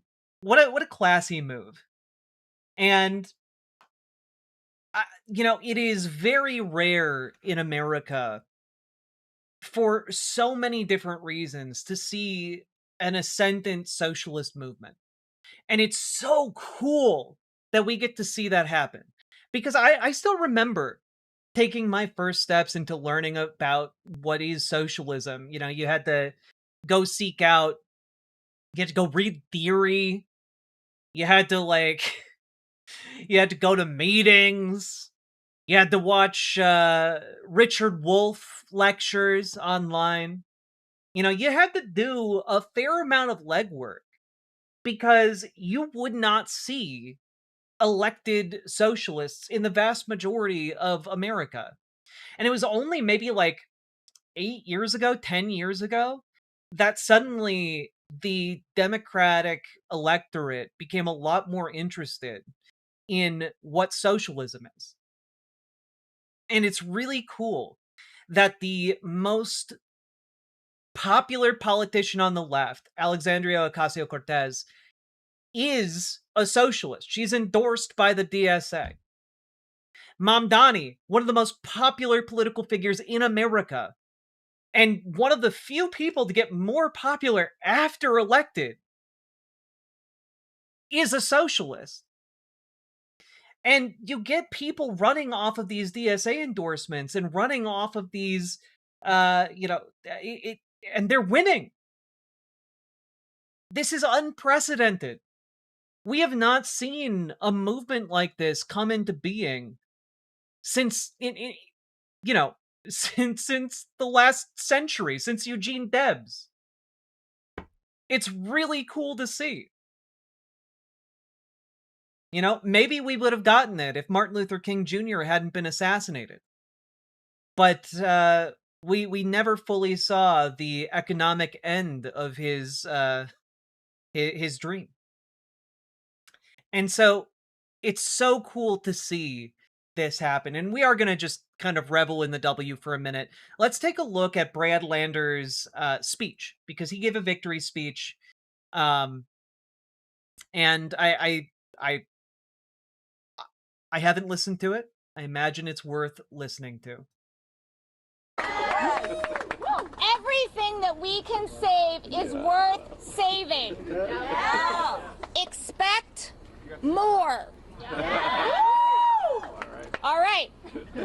And so now I'm going to turn it over to somebody who needs no introduction. Thank you so much, Mayor.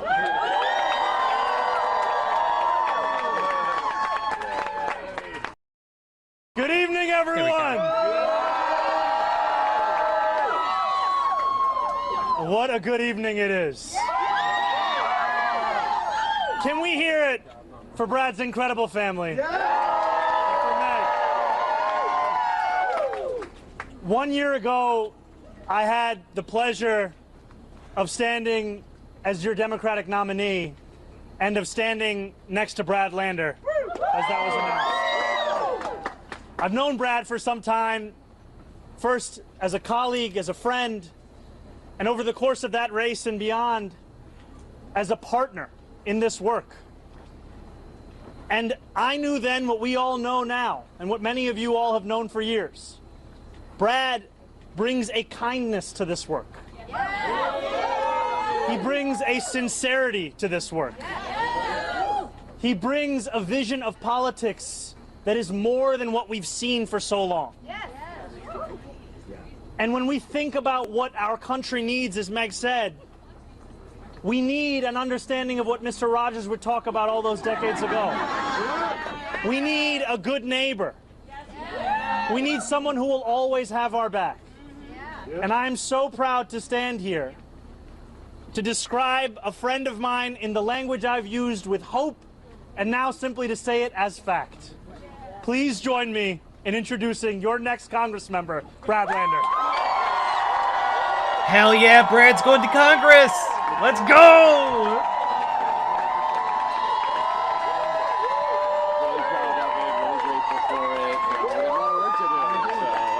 Come on.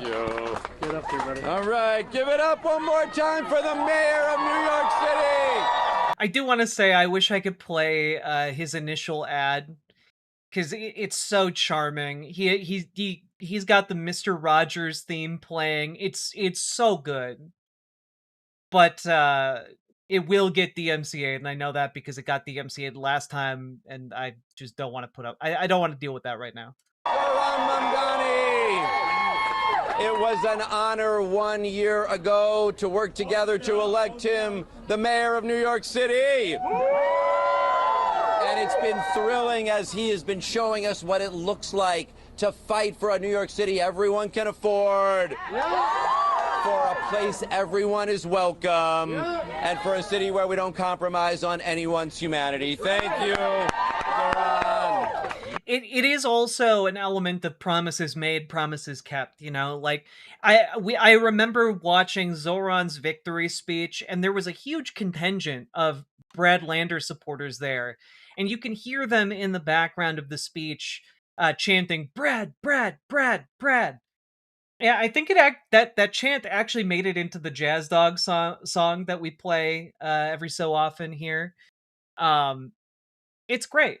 It's great. And now it has come full circle. The loop has been closed. Thank you. Thank you both.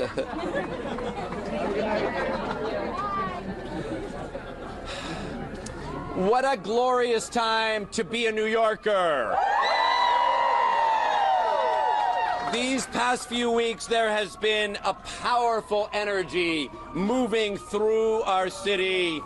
A generosity of spirit, a refusal to give up even against very long odds, and a feeling of joy out in the streets shared by every kind of New Yorker there is.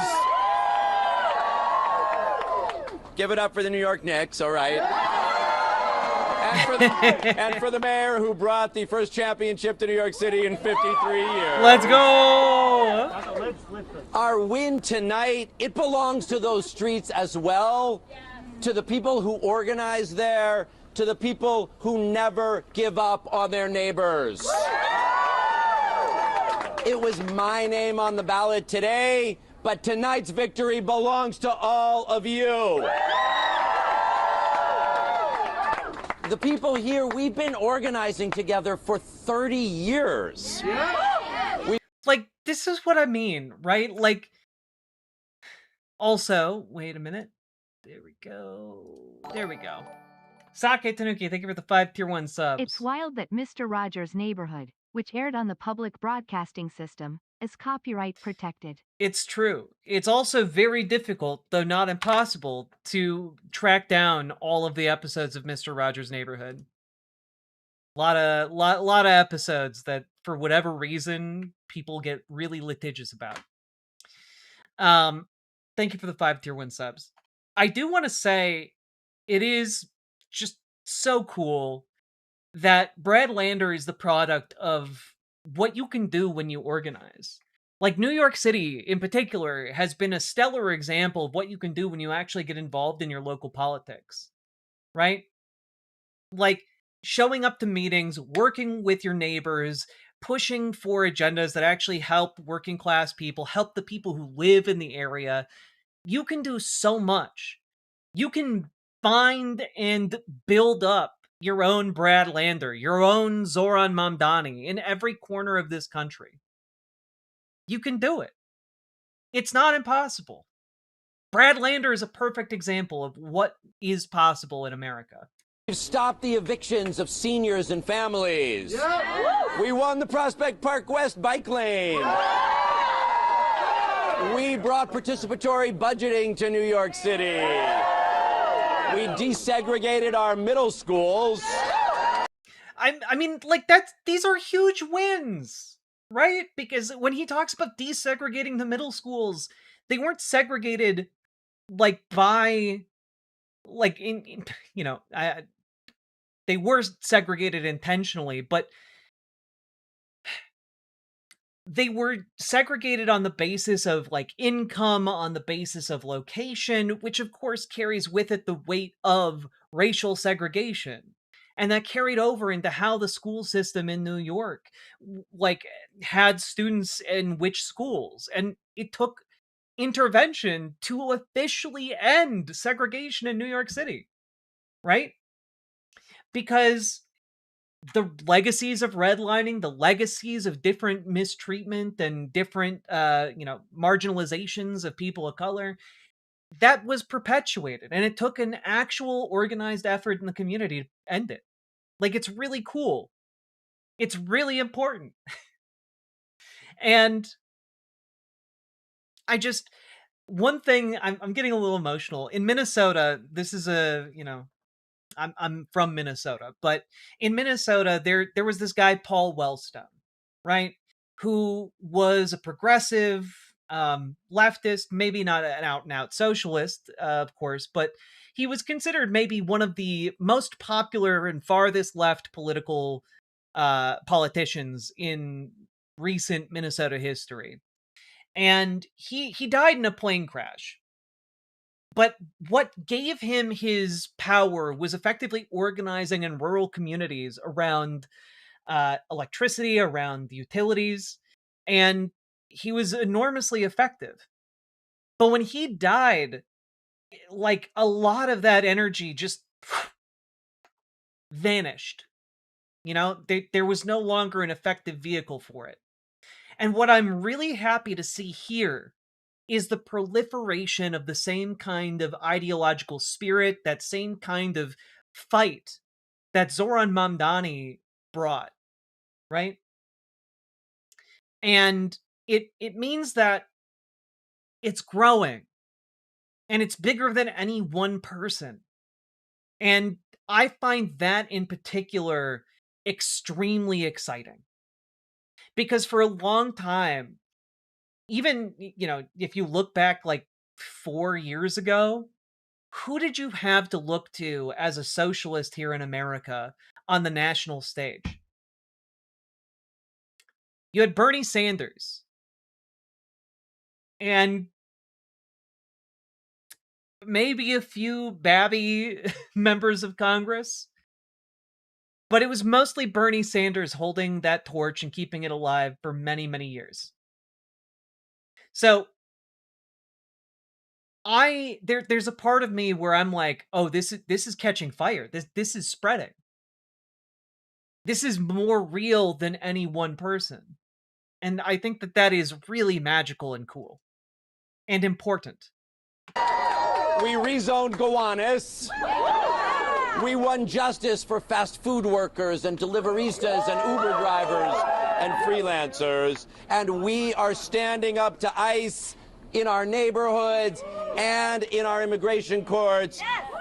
I will be back at 26 Federal Plaza tomorrow morning. Hell yeah. I wish I could thank every single... This is what I mean. Like, goddamn, he's a real one. Right back out to protesting ICE tomorrow. Let's go. One of you here by name, but I'm going to have to do a few stand-ins of gratitude. So thank you one more time to our mayor, Zoran Mamdani. I want to say thank you to our public advocate, Jumaane Williams, to Senators Elizabeth Warren and Bernie Sanders, and to a fantastic set of elected officials, including Assemblymember Bobby Carroll, and a lot of others who are in the room who I am going to say thank you to a little later. I want to say thank you to the Working Families Party, that's been my political home for 25 years, and it will be in Congress. Let's go! And this incredible network of organizations. I'm going to do it quickly, but... Yeah, I gotta say, Working Families Party has been doing really good work, too. Like, they've also been real ones alongside the DSA. Huge prop.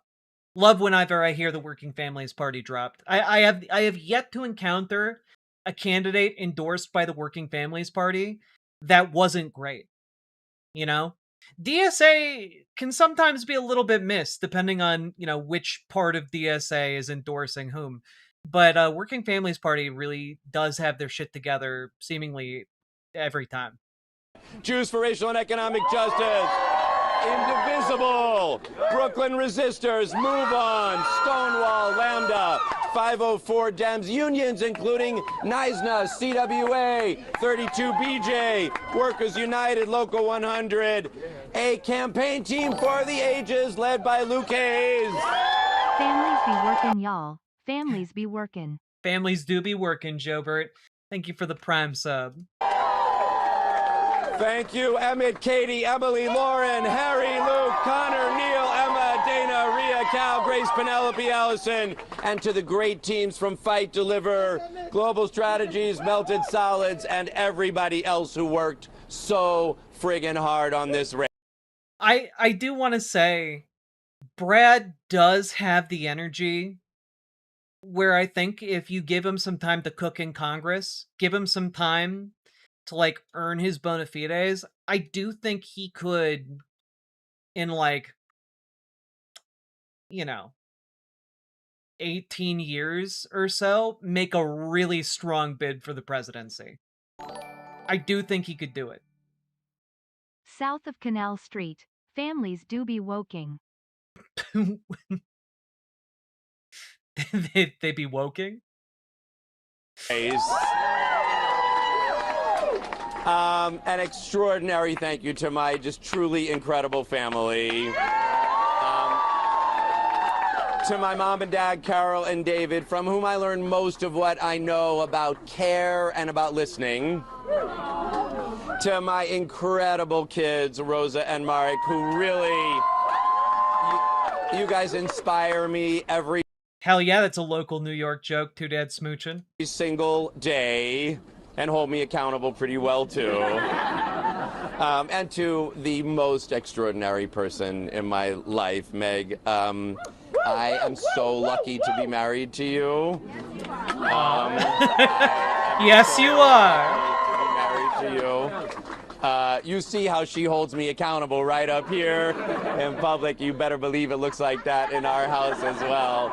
It is a house full of love and an expectation that you live up to the responsibilities and values that go with it. So thank you.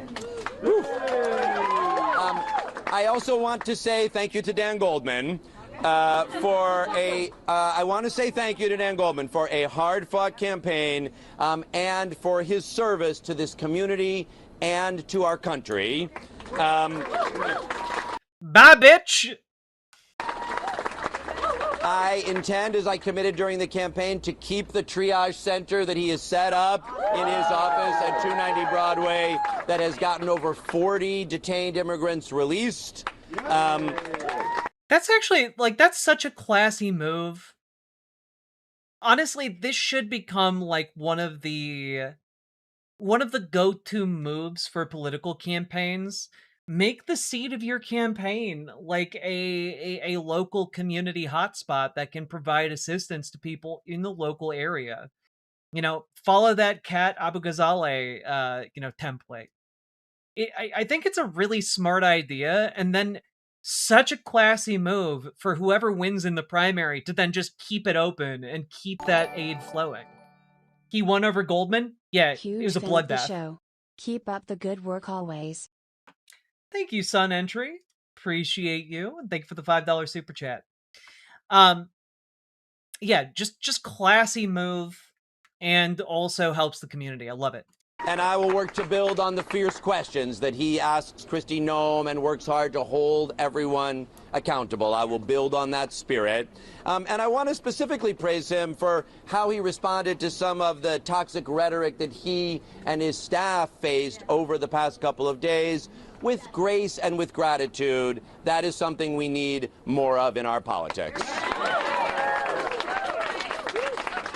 And I want to say to those who cast their votes for Dan, though we have some differences, I believe strongly that we actually have so much more in common. This is actually such a classy victory speech. It's crazy. I know that you want to rescue our country back from Trumpism and renew our democracy.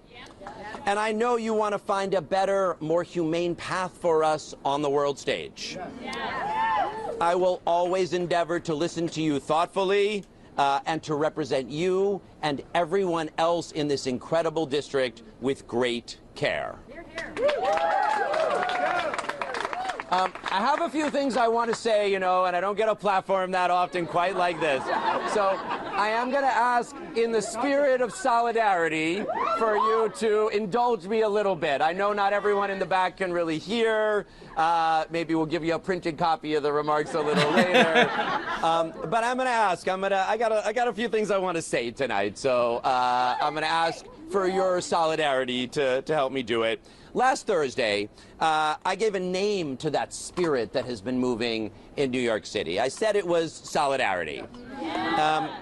I said it was the force we need to vanquish our biggest foes. And I don't mean Wemby and the Spurs. Solidarity is the force that we need to vanquish Trump's fascism, to abolish ICE.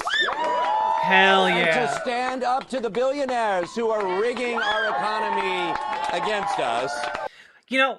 Genuinely, it's such a big deal to get this new blood coming into Congress, willing to say that Donald Trump is a fascist, willing to say abolish ICE, willing to actually do things that are politically a bit risky. When you take a big swing at something like abolishing ICE, that's a big deal. But we need politicians that are willing to take those big swings, because it's going to take a lot of big swings to get us back on track after this fascist administration is long gone. This campaign here was born out of solidarity. Now, solidarity is not the same as unity. Unity means we already agree. Solidarity means we do the work to build bridges even across significant differences. That's what we did last year when we joined together to defeat Andrew Cuomo and elect Zohran Mamdani Hell yeah. as the mayor of New York City. All right, I'm going to also add one thank you that I thought I had in a great list of unions before, but we could not have won this race without the United Auto Workers region.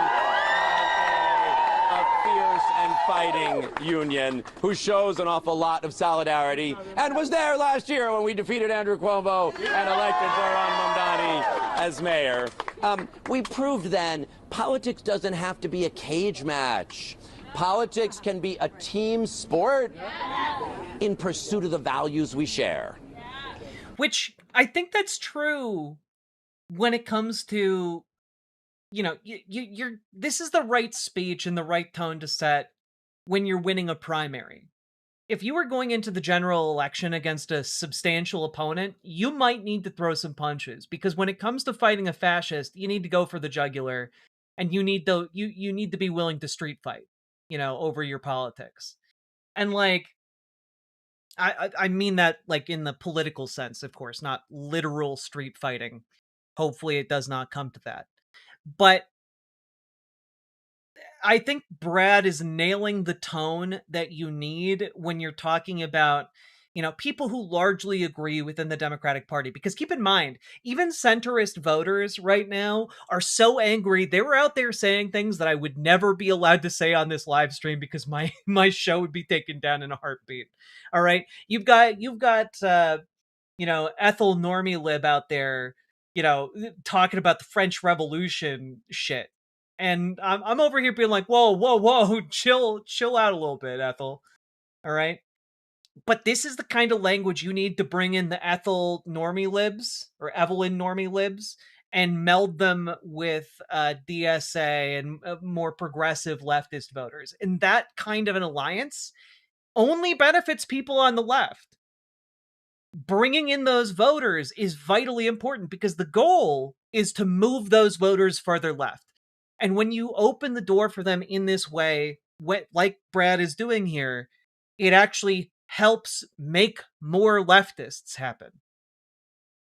We ran this campaign also like a team sport, because you need a team when you're up against bullies and billionaires. And that's what I intend to do in Congress. Our team of progressive champions is growing tonight. It's been growing in recent months, beginning with that election of Ana Lilia Mejia in New Jersey and continuing to tonight. Congratulations to Claire Valdez on her victory.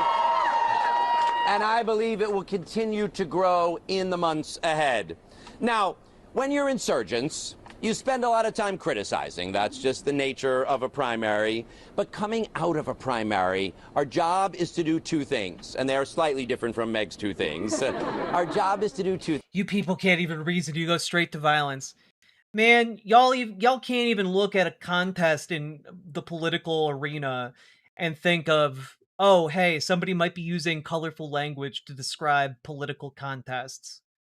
You do know that when people talk about a political arena, they're not talking about a physical arena where people go fight each other. Come on. Think, chat, think! Things to take the lessons that the voters taught us and also to build unity within the Democratic Party to win the majority back this fall. Why can't California be like this? It can. This is why every single episode that I do, every single thing I put out on YouTube, I tell people to get involved with your local party, because you can make everywhere like this, and places like California are primed to become this. Like, we should be getting more involved. And if you want to, you can join our Discord, !Discord in any of the chats. There's also a link down in the description. And you can join our Discord, reach out to Dragonfly to help get onboarded into your local Democratic Party, and she'll even give you tips and tricks on how to be effective at moving people left on the local level, because she's done it for years. Similarly, you can reach out to GamerG in our Discord for advice on how to join your local DSA and how to maneuver within that group to make it a more effective organization. We want to give you the tools to do that, and it's why I talk about it literally all the time. We can make everywhere this cool. When I launched this race, I said it wasn't progressives versus moderates. I said it's fighters versus folders. Yeah. So, as we head into November, I'm going to give you 4 lessons that I believe are worth fighting for. All right. First, we have to fight hard and visibly against a system the American people have already concluded is rigged. And the clearest evidence of that rigging is corporate money in our elections. Yep. Democratic voters with these votes tonight are sending a strong message. It is time for the Democratic Party to walk away from corporate PAC money. Hell yeah. End Citizens United, baby. Away from PACs funded by Wall Street and crypto and AI and APAC. People can see through this. They've been seeing through it for a long time already. We can only stand. Okay, Shadow Kuro, glad you're enjoying my stream for the first time. Now, I did jokingly suggest the other day that politics should involve, political debates should involve each candidate being able to just full force punch the other candidate. And then other people pointed out that it would only be fair if they all did it at the same time. So I do think that there is, I think it would be very funny if that was a component of our political system. After all of the rhetoric, you get one punch, you get one freebie. I don't actually think we should do that, just to be clear for anyone who can't take a joke, but it would be very funny. Up and fight the corruption of Trump and his cronies if we make the line just as sharp and clear as it actually is. Second, we have to focus relentlessly on delivering for working families on the things that matter most in their lives. Hell yeah. Housing and health care and child care and a job that pays enough to live a decent life in this expensive city. Heading into this fall, Democrats have to show people clearly what we're fighting for, not just what we're fighting against. That was such an important part of Zoran's campaign and has been an important part of his first 6 months in office. So here's a proposal for Democratic unity. One of the best things that Democrats did last year was to turn the government shutdown into a fight over health care subsidies. Let's do that again, But this time, let's hold strong all the way to the end. Let's do it! Brad! Let's go! Brad coming out here. Like, the best part about Brad Lander is he's, like, maybe one of the most mild-mannered seeming men on the planet. Like, just the chillest dude you could possibly know. But then he's out there being like, yeah, and I think we should shut the entire government down until, we get healthcare back. He just says it matter of fact, like it's the most obvious thing in the world. When there are Democrats who've been in office for like 30 years, 40 years, who are terrified to say even remotely the same thing. He says it like it's nothing. It's like watching Arthur Pendragon draw the sword from the stone like it ain't no thing. You know? Be clear together that Democrats will only vote for a budget that restores healthcare subsidies on the exchanges and to Medicare and to Medicaid, and let people know this is the party that fights for the things that matter for you. Third, we cannot compromise on anyone's humanity. This one should be straightforward. But alas, it sure doesn't feel that way right now. Democrats are painfully divided by our differences over the U.S. relationship to Israel and Palestine. Compliment. He does. He has big Kermit energy. And that is a big compliment. Brad Lander would be right at home as a character on Sesame Street. 1000%. 1000%. He's a goddamn Sesame Street character. He reminds me of Kermit the Frog. Ooh, compliment. Double post, double text-to-speech. Let's see. Also, Sake Tanuki, thank you for the 5 tier 1 subs. And that's where the primary stands today. What is this? Okay, I don't think I can play that. But I will play it later. Thank you for the 5 tier 1 subs. For those wondering what it is this, and I'm not sure what this is, but I bet it's cool.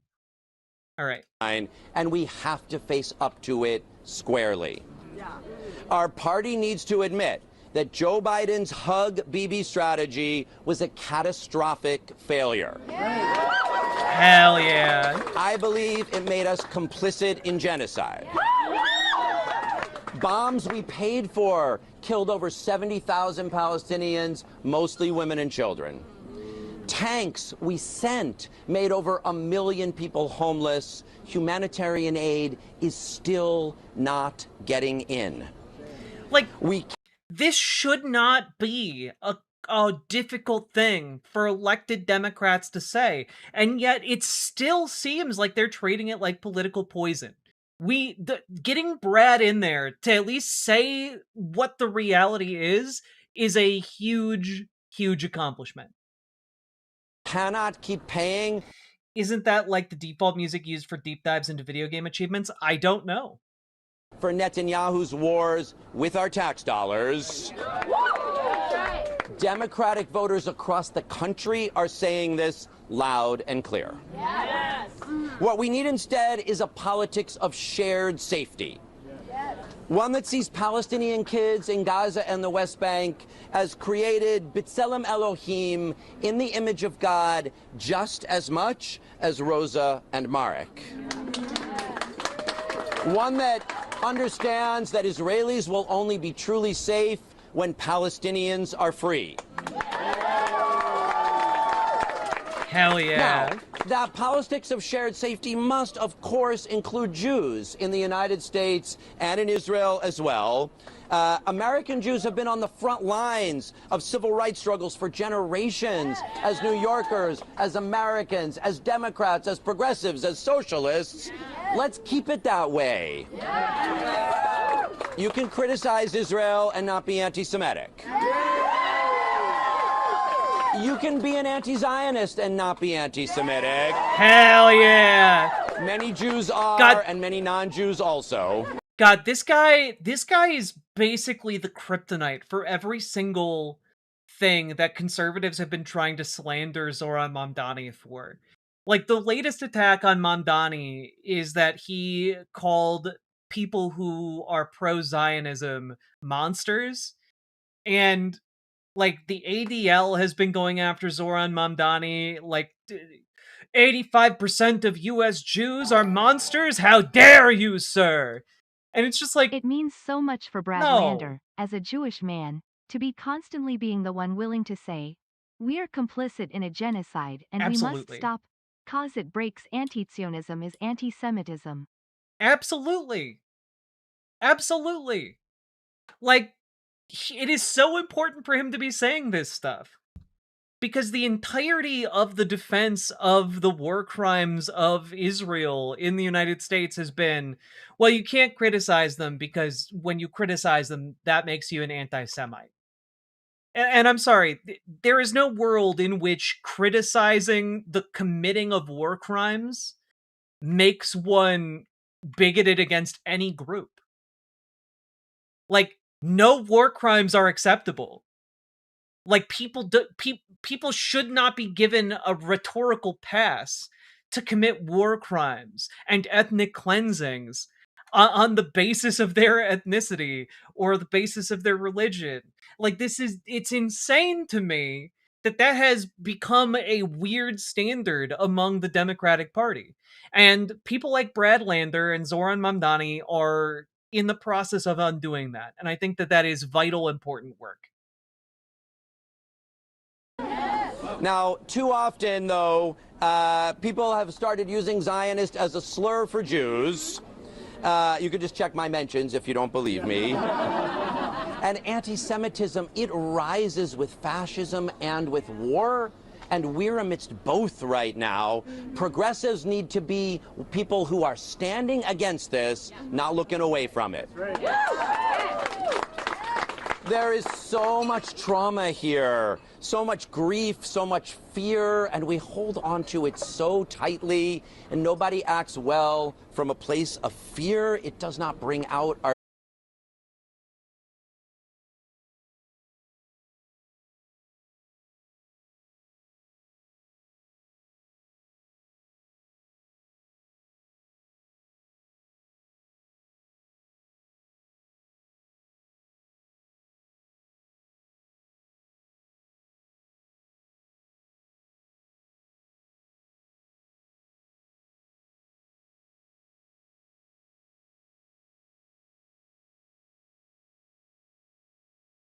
Are the streams in the proper places?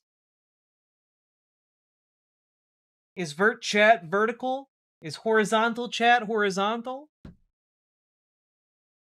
I am truly sorry about the tech issues. I might need to roll back whatever version of streaming software I'm on, because whatever's happening right now is insane.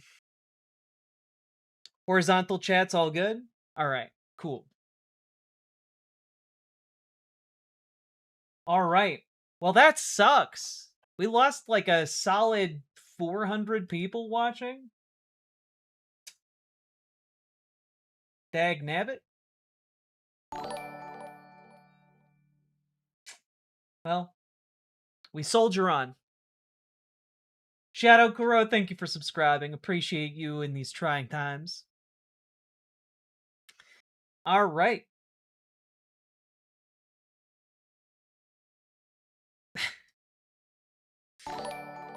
Sake Tanuki, thank you for the 2 tier 1 subs. What is this? Rod. What? You're gonna have to assume your individual position. I don't want one position, I want all positions! God, I love the outfits in The Fifth Element. What an excellent movie. Alright.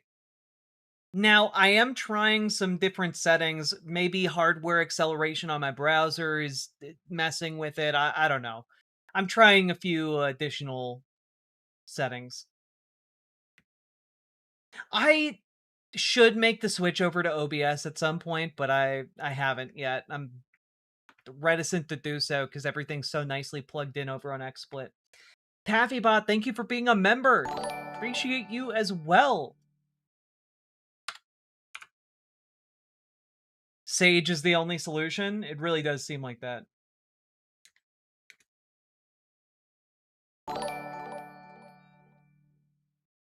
Dagnabbit, Bobby. Bobby, how many times do I have to tell you not to chew on the wires? Hell yeah, Megan Fox's giant boobs. Thank you for the $5 super chat. And Anime Sidekick Gal, thank you so much for the 10 gifted memberships. My God, y'all.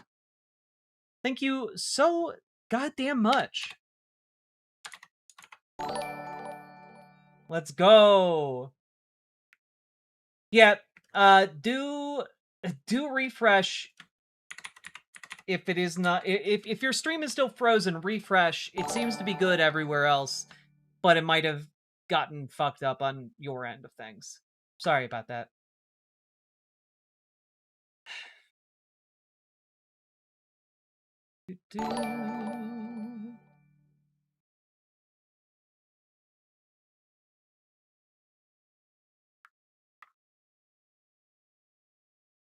Can't wait for Jack to switch to OBS. Maybe one day. This is a good argument for it though. Anime Sidekick Gal, thank you for the $5 super chat. A few extra memberships to make up for the frustrating tech issues. I do very much appreciate it. All right. Are you guys ready? Are you guys ready to do the things? Yeah.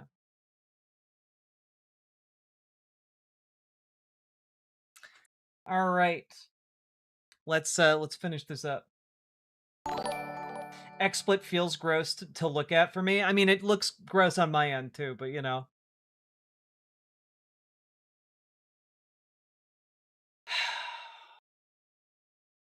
Just taking a moment before we get into the back into this. There we go. I forgot the point that I was trying to make when we suddenly lost the streaming software. So, you know, it is what it is. Also, Sake Tanuki, thank you for the 2 tier 1 subs, and Comrade Girl 2018, thank you for the 3 tier 1 subs. Appreciate you both. Thank you so much.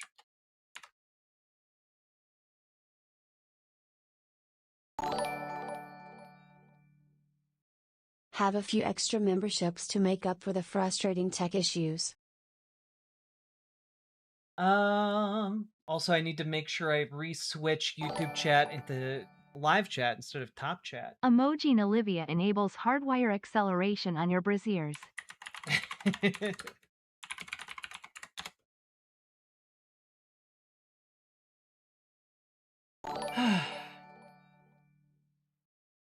I hope this helps for the software.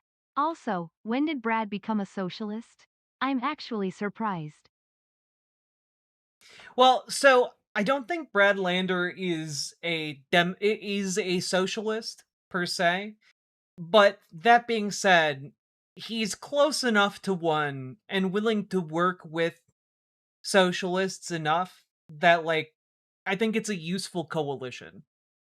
They're going to be painted with the same brush anyway, and so looking at how they navigate and how they exist in the political landscape is important.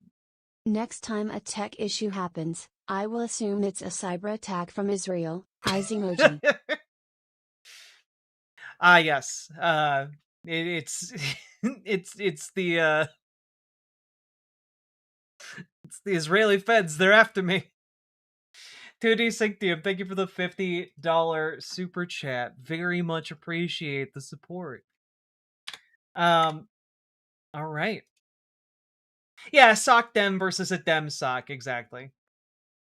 And let me be clear, I do think we could win Brad Lander over to socialism, but I think for the moment, when we're talking about the rising coalition on the left, the exact labels that they're attaching to themselves, I find less important than their actual positions.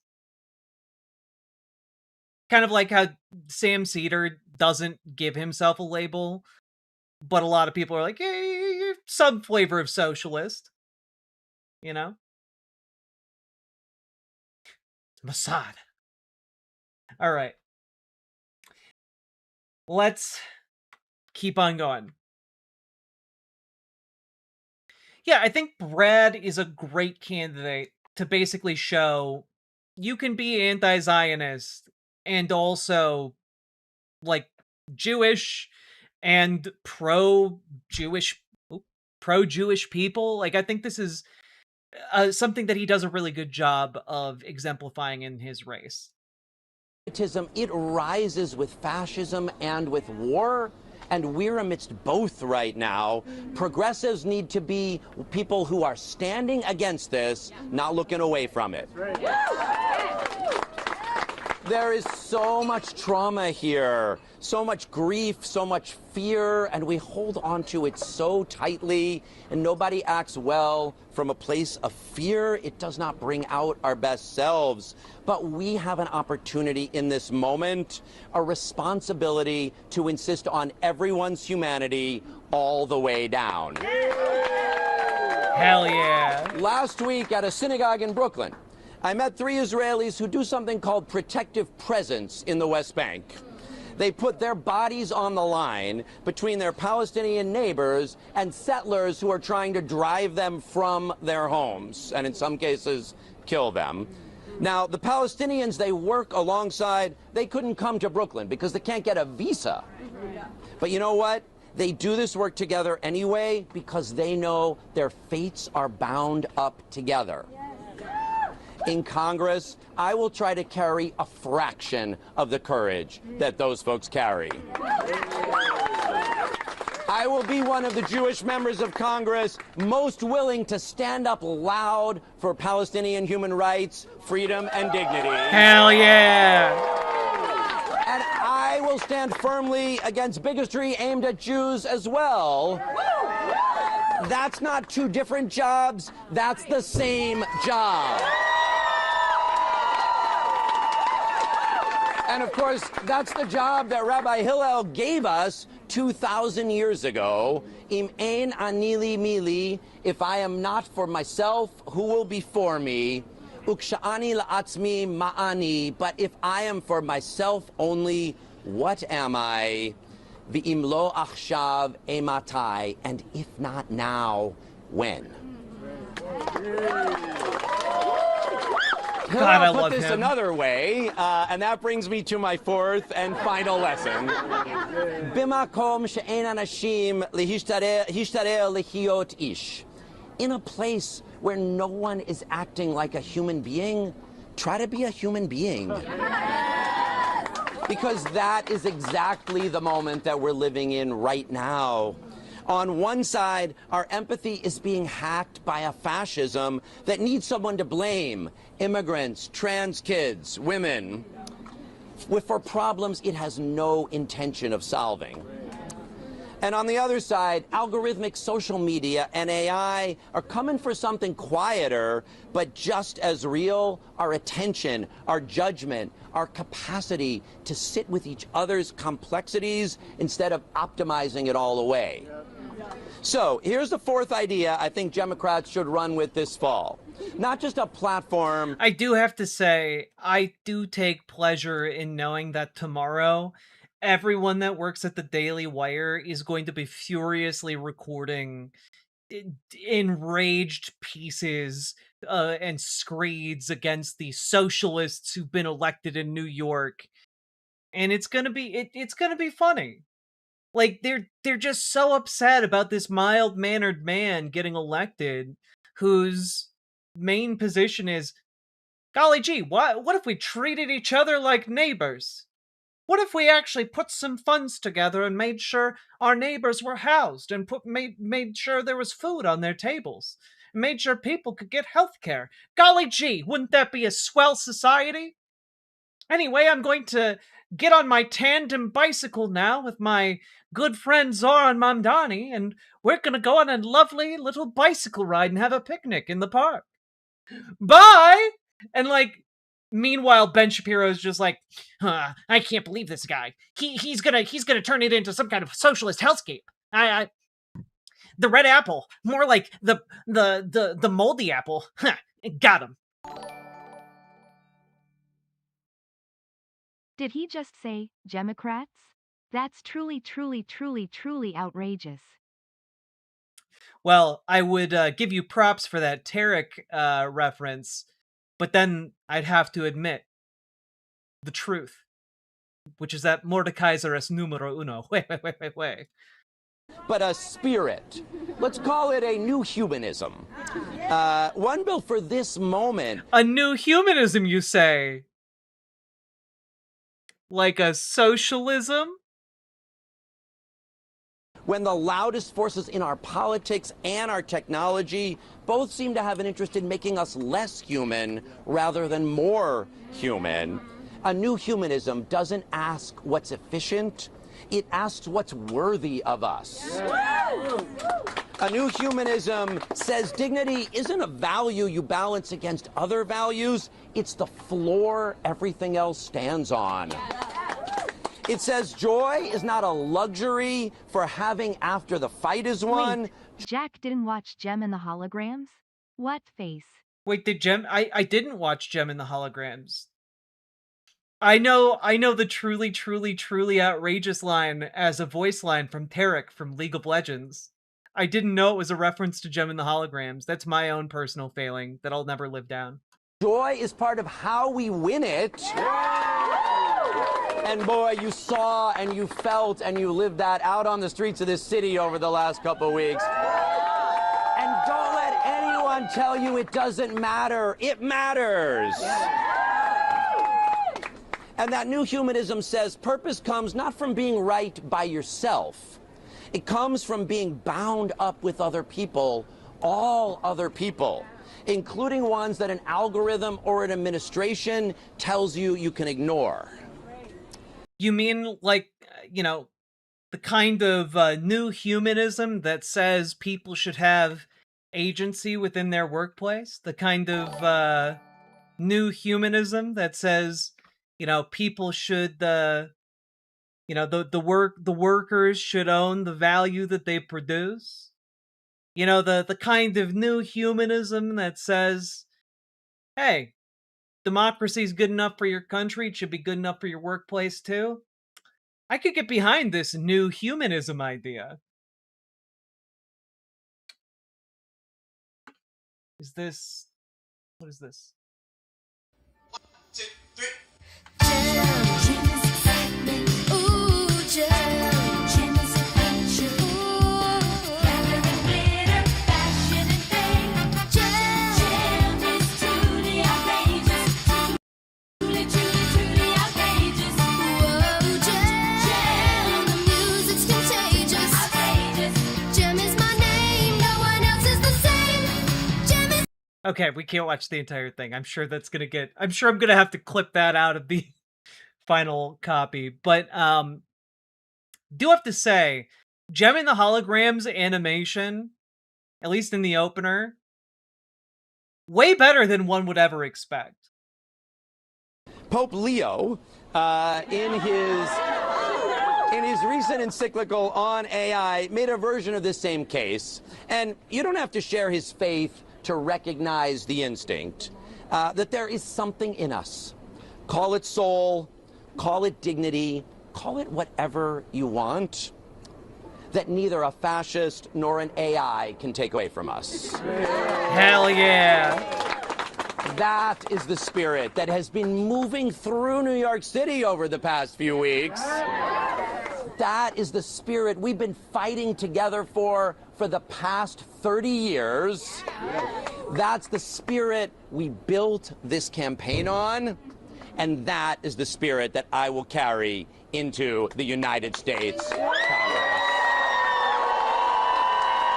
Let's go! Thank you all very much. You've been incredible. Let's have a party. God, I love his energy is just so good. And here he is partying.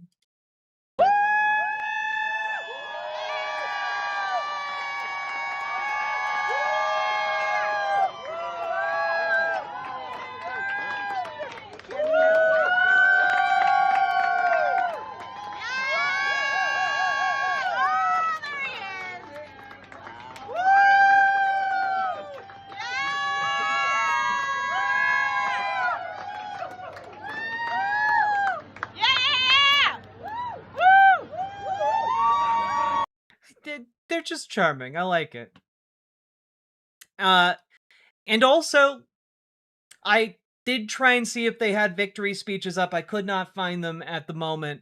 But worth also saying that Daria Liza Avila Chevalier has also clinched the victory, winning by, how much was the final difference here? Last I saw, it was by like 5 percentage points or so, which is pretty great. We watched her debate just the other day, and it was straight fire. Like, she is one of the most whip smart and quickest and most composed politicians I've seen in quite some time. She was great. It was like watching a once in a lifetime debate performance, you know?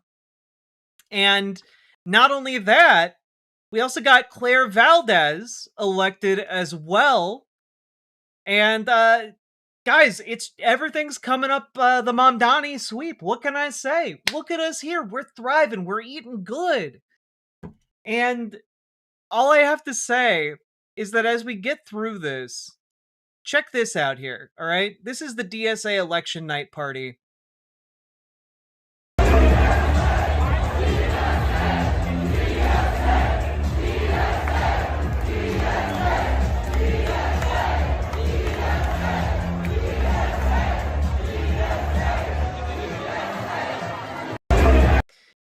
Like, DSA is fucking killing it. Also, the DJ at that party you just saw, Chelsea Manning. Because, hell yeah, of course. And last but not least, I do want to remind you guys of this particular Axios article as we add potentially 3 new members to Congress, specifically the House of Representatives. Jeffries faces growing threat of 2027 rebellion. And this was from March.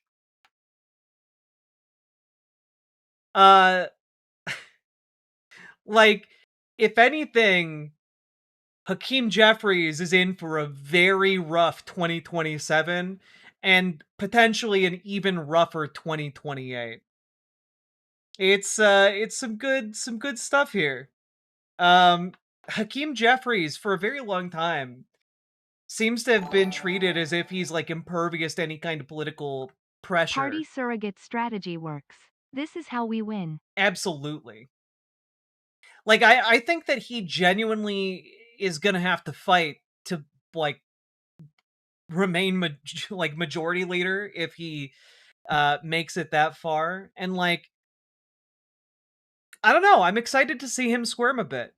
Because especially with New York increasingly going towards the Zoran Mamdani end of things, his own position in power is kind of dependent on the Chuck Schumer wing of the party.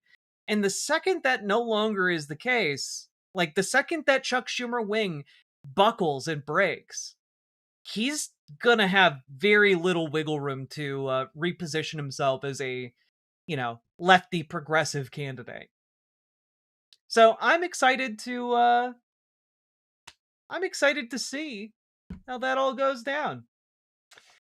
Anything that makes the establishment quiver in their boots, I think, is a net win for us. So, all that being said, folks, we finally made it through multiple tech issues and all. We did it. Hit that like button, hit that subscribe button, leave a comment. Let me know what you think about this massive Mamdani sweep. And in the comments, of course. And also, join your local Dems, join your local DSA. Join our Discord, reach out to Dragonfly for help with your local Dems, reach out to GamerG for help with your local DSA. We just need people to show up.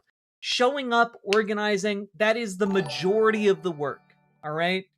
You can do it. I believe in you guys. If we can defeat Yorm the Giant, we can knock Hakeem Jeffries off his throne of cowardice. That's true. Love the Dark Souls 3 reference. Let's go. And also, Check out ImogeneOlivia.com. Gender euphoric lingerie designed from the ground up for trans femmes. Also tested with cis men, cis women, non-binary folks. It is comfortable, sexy lingerie that's non-tucking. Check it out, ImogeneOlivia.com. Link down in the description. Let's keep on going.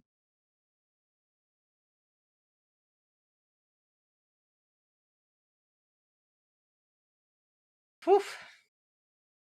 My God. A better future is possible.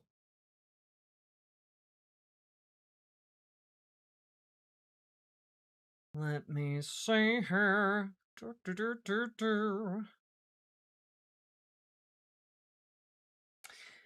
Oh, that's right. Click the goddamn button.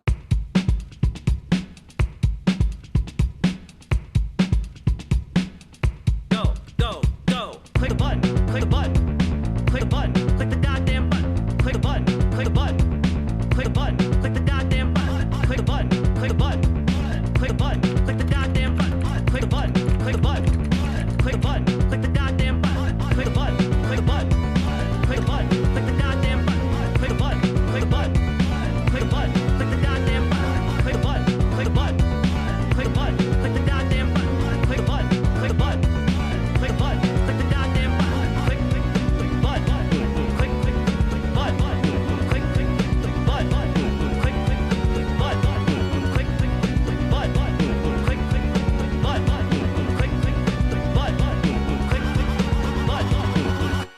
There we go, baby.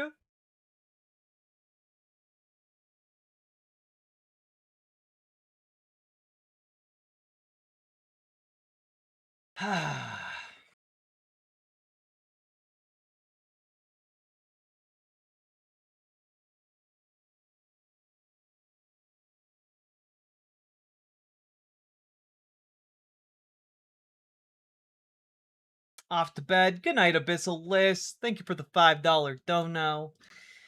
All right. We did it. We are at a breaking. All right. Let's talk about the swamp. I think it's time to talk about the swamp. And I think that will be our next session. A crop top sweater? What the fuck? Yeah, it's cute. I don't know what to tell you.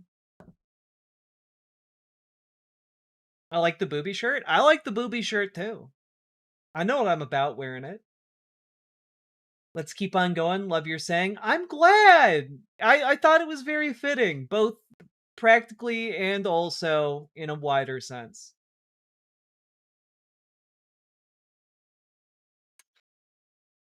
Is Trump finally going to drain the swamp? I mean, maybe.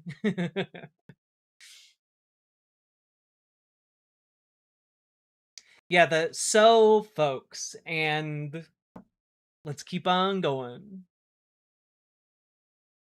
Hello, Spectral Pyre. Oh, you know what? You guys have gotten a lot of subs and donos this stream. I think it's time for a little dono ghost. I think I might hear like the spectral visitations of a hungry spirit, a spirit hungry for bones. I hereby cast a spell of warning to protect the chat, and a second spell to summon the dono ghost.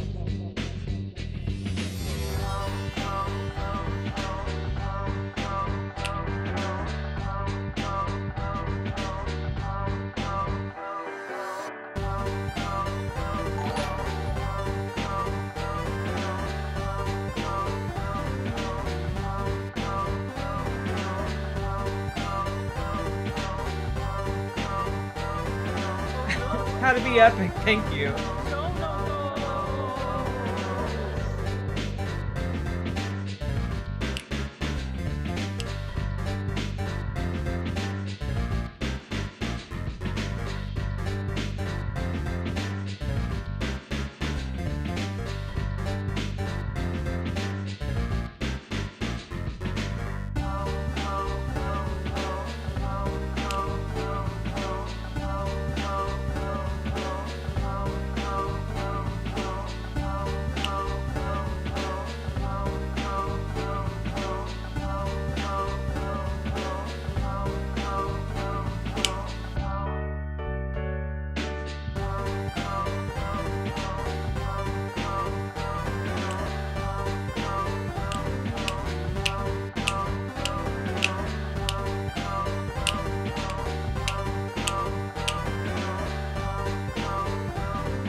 Jesus loves you.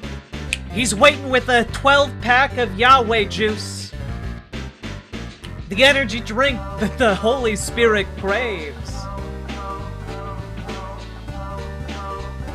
Almost as much as the Dono Ghost craves my bones.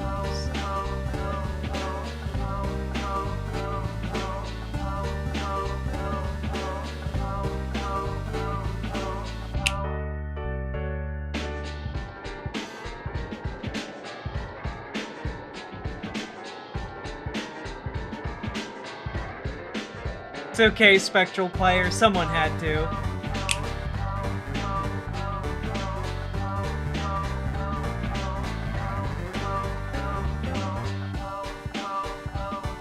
Water to wine? No. Water to energy.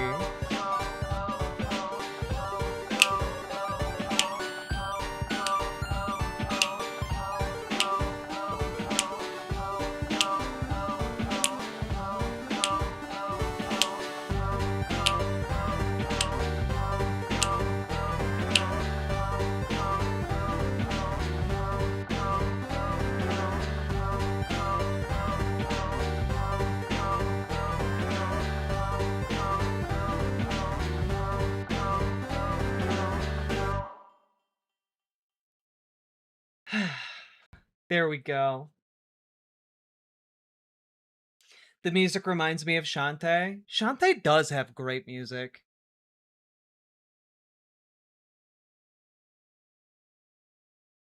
All right.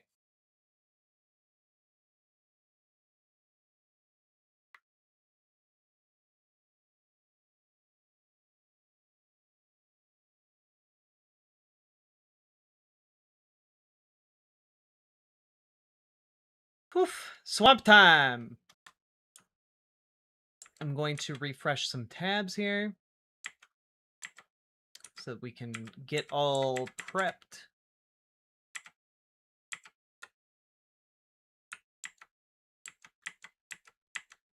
There we go.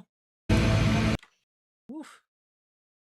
Well, that's not where we want that to be. Let's fix that real quick. There we go.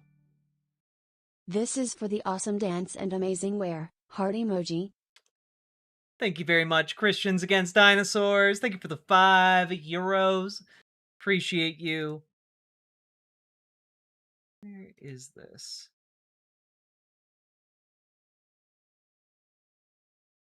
Cool.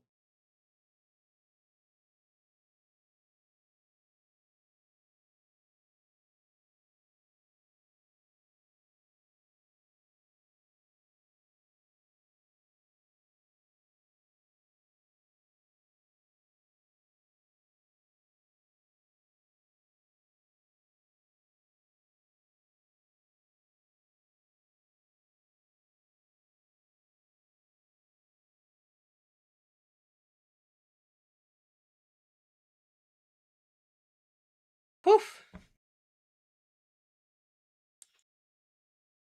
Let's see.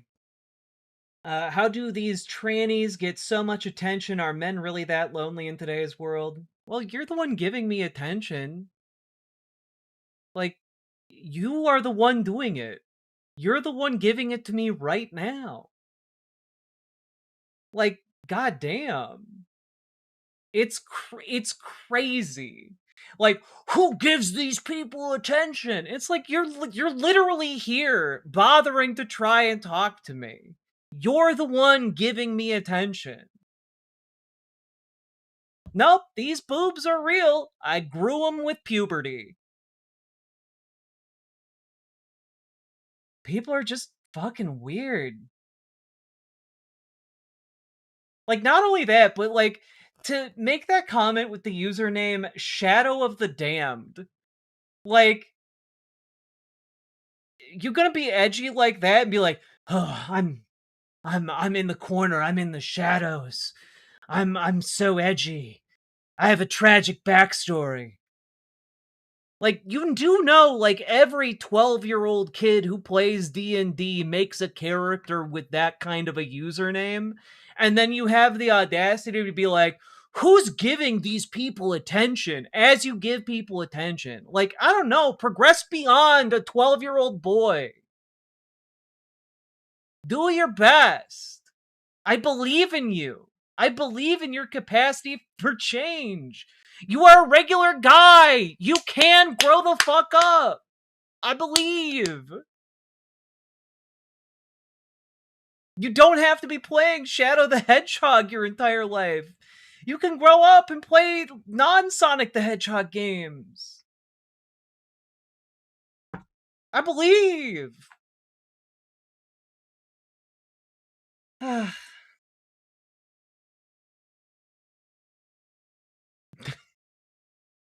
Nothing personnel, kid.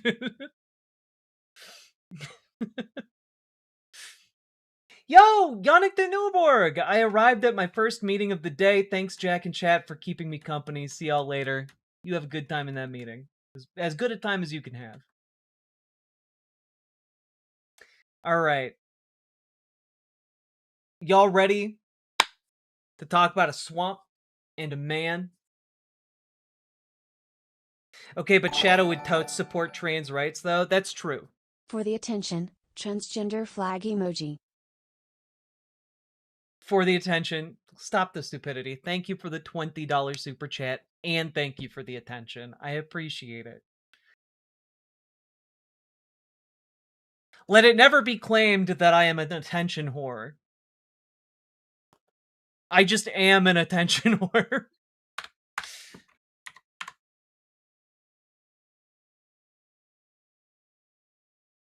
Why is God to blame for stupid people? Well, I mean, presumably God would have made the stupid people.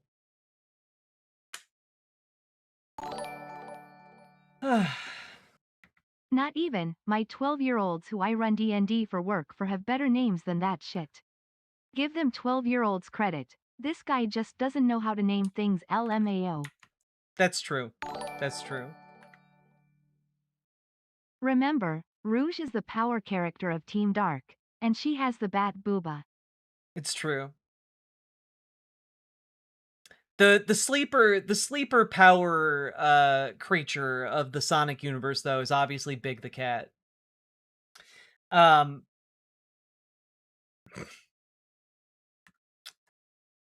Yeah, also 12-year-olds do wind up coming up with great names. That's true.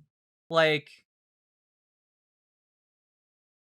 I can't even do it. I lack the vision. That's not true. I can pull names out of my ass like crazy when I DM. That's not true. I just half-ass it, and then people say them enough times that they start sounding normal. All right.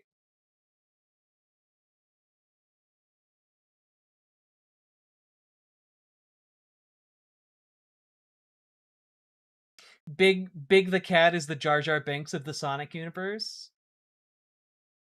Yeah, but the guy who played Big the Cat in the video game didn't have his life destroyed.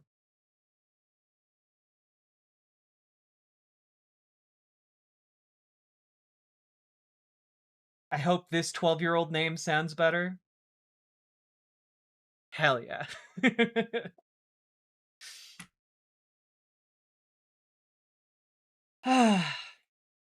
All right. Let's do this thing. Swamp time, baby. Chill out, folks. He probably is still coming to terms with the fact Sega no longer makes good Sonic games. Transgender flag emoji.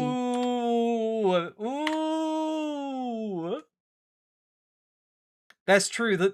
That's why the mod the mod community has to be the ones to put together the truly good Sonic games these days. All right.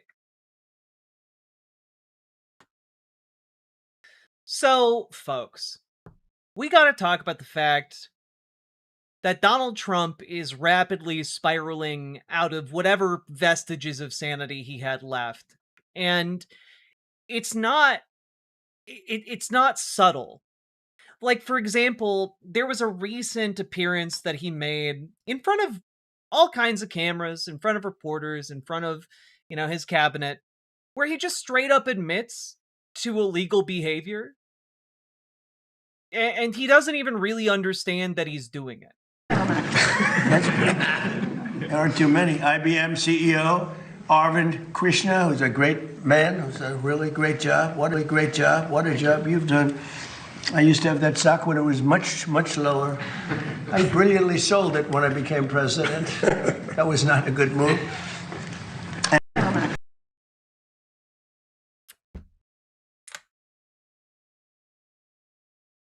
That's not like that's illegal. What you're talking about. You sold it when you became president. You profited off of stock trading as president. That's illegal. And he's framing it and phrasing it in such a way like he's like, "Oh, I did a stupid thing." Because he's like trying to say like, "Oh, well, I could have sold it for even more money." But like, you've already made an admission right there. He just lacks the awareness that what he just said was admitting to illegal behavior, like deeply obvious corruption. Right? And not only that, he doesn't know what asylum seekers are. And I know that that sounds incredible, right? I know that sounds incredible. He doesn't know what an asylum seeker is. He literally thinks that they are people from insane asylums. That's what he thinks. He's the goddamn president of the United States. You know what that saves them? Some of them had no mental institutions. The mental institutions were taken. All of those people were taken to our southern border and allowed to just walk freely into our country under Sleepy Joe Biden and his group of thugs. Their group of real thugs. Weaponization, that's all they're good at. Weaponization and cheating on elections. You know what that saves them?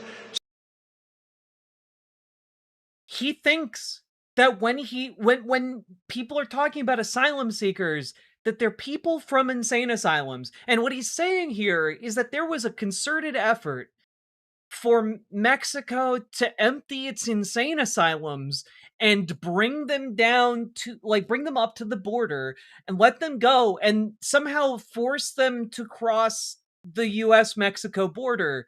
Because he thinks that people who come here seeking asylum are literally seeking insane asylums to live in.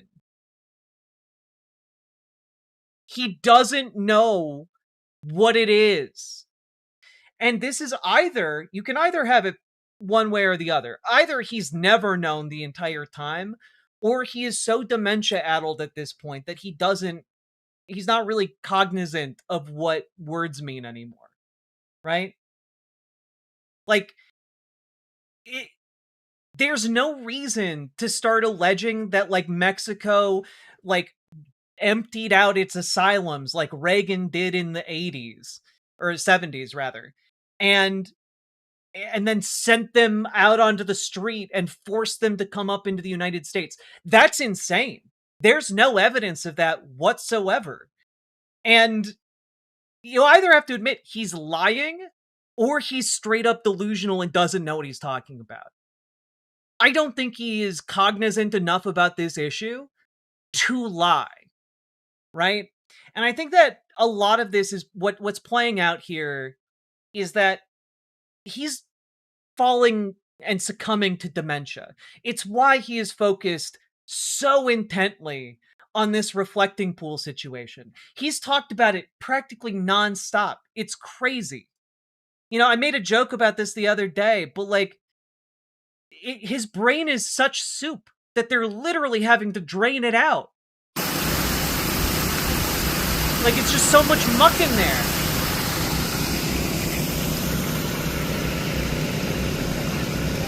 Because they're needing to like get rid of all the scum on this pond that has cost We need like a $14 Watergate million. scale, like how many Watergates a scandal is.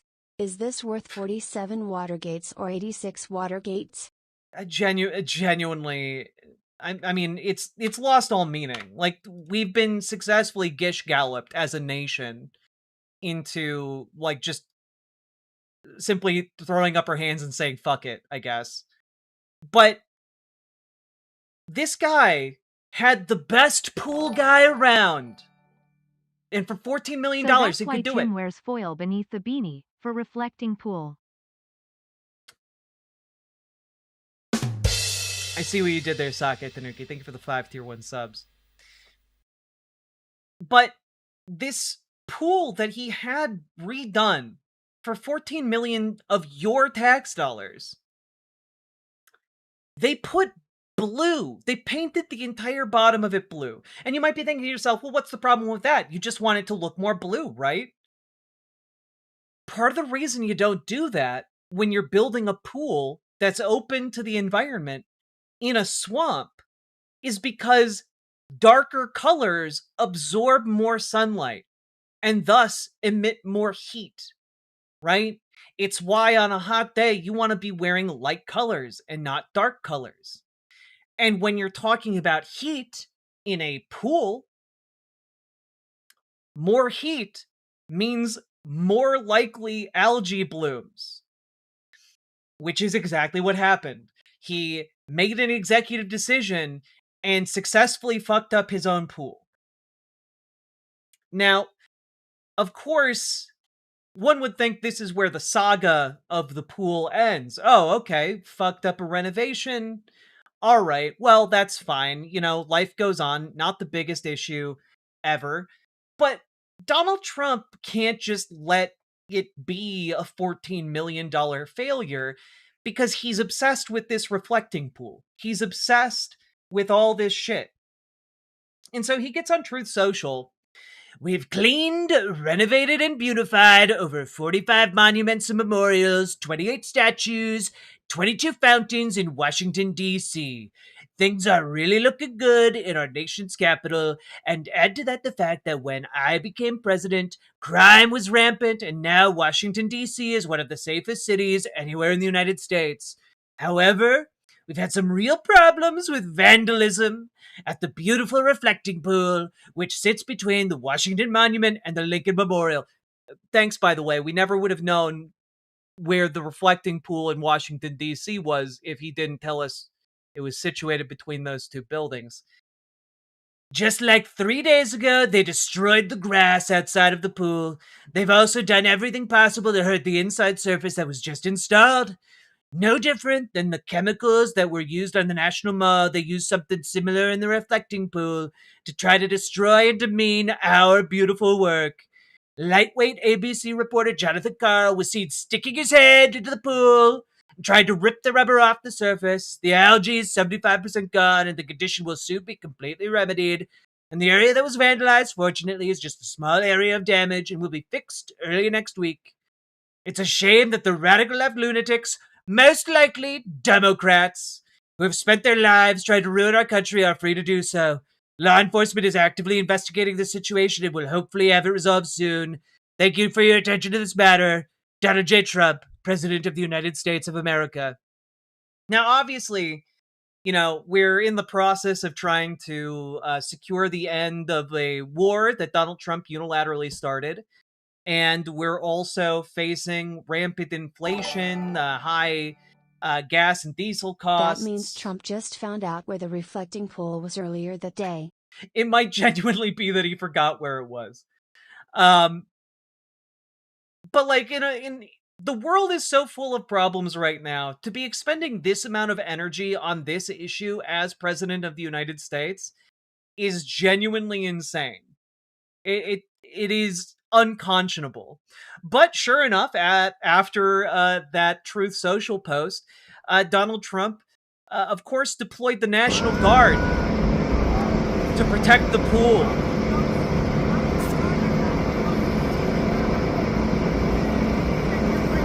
You know, because the National Guard doesn't have anything better to do than to patrol a fucking pool. Like, this is ridiculous. Your taxpayer dollars go to pay for these military patrols because Donald Trump imagines vandals sabotaged his pool and that's why there's algae there. I'm throwing this out there because many people just might not know it. Washington, D.C. is built into a swamp. The reflecting pool was built on land that used to be a swamp. One of the reasons under Obama they had to renovate it was because it was sinking into the swamp. They had to go down and drill new foundation pylons underneath the reflecting pool, which is why it cost so much. We're not seeing renovations on that scale. I don't know why it costs $14 million to do what they're doing right now. But when we're looking at what is happening here, like, it's not the work of vandals. Vandals aren't putting algae into the pool.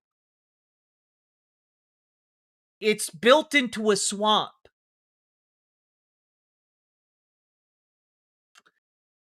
And yet, not only do we deploy the National Guard, we also have to deploy, the local police. We gotta deploy, the mounted division.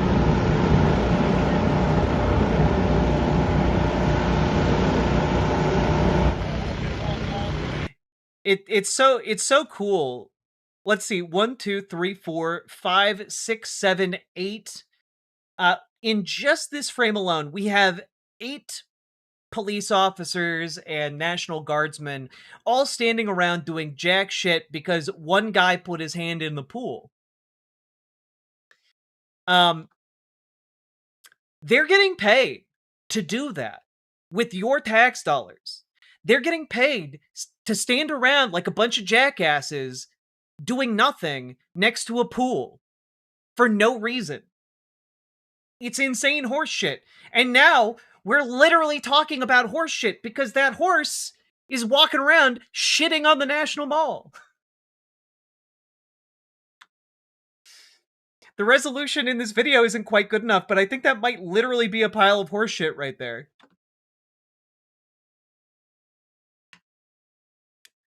But, like, we've gotten to the point where Donald Trump is having people arrested by police and National Guardsmen for putting their hands into the reflecting pool.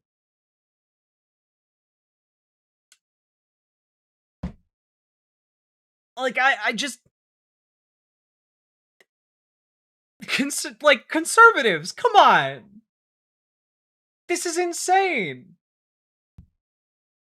This is wild! This is very clearly jackbooted thug bullshit. You can't say you're against big government overreach and then be all on board with arresting somebody who put his hand into a fucking pool. It's crazy. But, Donald Trump has his finger on the pulse here. Trump says multiple people have been arrested for allegedly vandalizing the reflecting pool. Let's take a look here. The United States Park Police have arrested multiple individuals for vandalizing our nation's magnificent reflecting pool. Who would do such a thing? These are very serious crimes having to do with the destruction of national monuments. Years in jail. Work will begin immediately on this repair. The President of the United States is calling for years in jail for people caught with their hands in a goddamn pool. Now, who might some of these people be? Well, let's just take a look at one of them. Cyclist arrested at reflecting pool is former Olympian who denies vandalism claims. David Hearn said he touched the pool's detached liner but didn't destroy or break or peel anything. Trump has accused vandals of sabotaging the refurbishment as paint was seen peeling and floating in the water. Yet, there's no evidence, by the way, that any of this was vandalism. But Donald Trump's history of contractors doing labor for him would kind of explain exactly why we're seeing paint peeling now. He basically landlord specialed the entirety of the reflecting pool.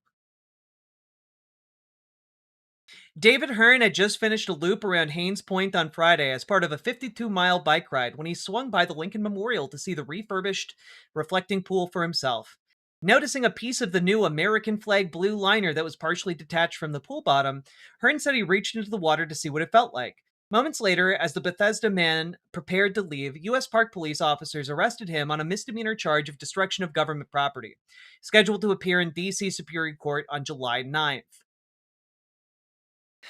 Like, it's nuts. And this is spread through, like just sight unseen. Conservative media is painting this guy as like an Antifa terrorist. It's crazy. Man arrested for vandalizing Lincoln reflecting pool. He grabbed the hose that female National Park Service workers were using to clear the algae, wrote Emily Miller, a conservative journalist, who confirmed via text that she had filmed the encounter but declined to speak on record, which is interesting, I suppose, in this case. Yeah, I don't know. I don't know who to believe. Weirdly obsessed Donald Trump with no evidence, or a 67-year-old Olympian who has absolutely no history or reason to do anything with the reflecting pool other than exactly what he said he did. But, you know, whatever. Now, it'd be interesting to say that's where it ends, but of course that's not where it ends. This is an ongoing saga. There are so many sequels. There are so many twists and turns. The drama. The days of our lives. The reflections of the pool. Here is another post from Donald Trump on Truth Social. In describing the vandalism that took place at the reflecting pool in Washington, D.C., ABC fake news, one of the worst in the business, even paying me $16 million for past bad and inaccurate reporting, failed to report that their close friends, Democrats Obama and Biden, spent over $100 million on the reflecting pool, and it never worked. In fact, it was rarely opened due to leaks and stench. They wanted to spend $300 to $400 million, but just let it rot. I spent approximately $16 million, and it came out great, except for the vandalism, which we're now fixing. It was also a much bigger job than originally envisioned, including the outer areas and sidewalks. We're preparing lawsuits against ABC for false reporting. I like their money, which will be given to the U.S. Treasury. Thank you for your attention to this matter, President DJT. Like, this is just bullshit. Like, this is just bullshit. Like, I did try and find this. I can find no evidence that Obama or Biden were trying to spend $300 to $400 million on a reflecting pool overhaul. They did, however, spend, like, I think was maybe $20 million to prevent it from, like, literally sinking back into the swamp. And also to install an algae, filtration system that apparently Donald Trump seems to have ripped out in his in his renovation. So there are two possibilities here as we continue through this saga. Either Donald Trump, the president of the United States, is just a fucking liar, or he is just incredibly, incredibly delusional. And I think it might be that he is succumbing to dementia. All right? I think that might be the case. All right? Let's just take a quick look at some side-by-side comparisons. This was put together by the Bulwark. This will last for at least 50 years, and you'll never have a leak. It's very strong. You couldn't, if you had a knife, I don't want to give anybody ideas. If you had a knife, you can't even cut it. So strong, so powerful. It's like powerful rubber. Are the contractors who did the initial work with the reflecting pool, are they to blame for the current condition, or is it the vandals? We had vandalism. No, vandals. We have I think 290, 300-foot slit right through it, probably a box cutter or a knife of some kind. National Guard and police. So interesting, isn't it? Have been all over the mall. How would these vandals have gotten so close to do something like that? Do you have any proof of I this? mean, we didn't have a lot of them then. Who would think that? To their credit, the Aussies lost a war to emus. Trump lost a war to single-cell plans. I mean, it's like War of the Worlds, you know? I love that in the first part of that clip, he's like, nothing could cut it. Even if somebody came along with a knife, you could never cut it. It's gonna last 50 years. And then as soon as he gets asked about it, somebody with a box cutter came along, probably. I don't know. I'm just assuming. Is there an actual mod out there of Elden Ring reflecting pool level? I don't think so, but that'd be pretty cool if it was. If there was. Now, I do want to tell you guys, he is absolutely crashing out anytime he gets asked about this. And it's very funny to see. I both love and hate this WGS 2030, Watergate scale, story. I love that it's pissing PPL off and eating up their time. But science, damn, this is so stupid. I mean, it is so stupid. But I think, and the reason I'm talking about it, and is one, because it's funny, obviously, but also because I think it reveals that Donald Trump is both deeply corrupt and deeply addled by dementia. Like, he is a shadow of his former self. Like, it is crazy to see. Like, do I have this clip? I think I do somewhere here.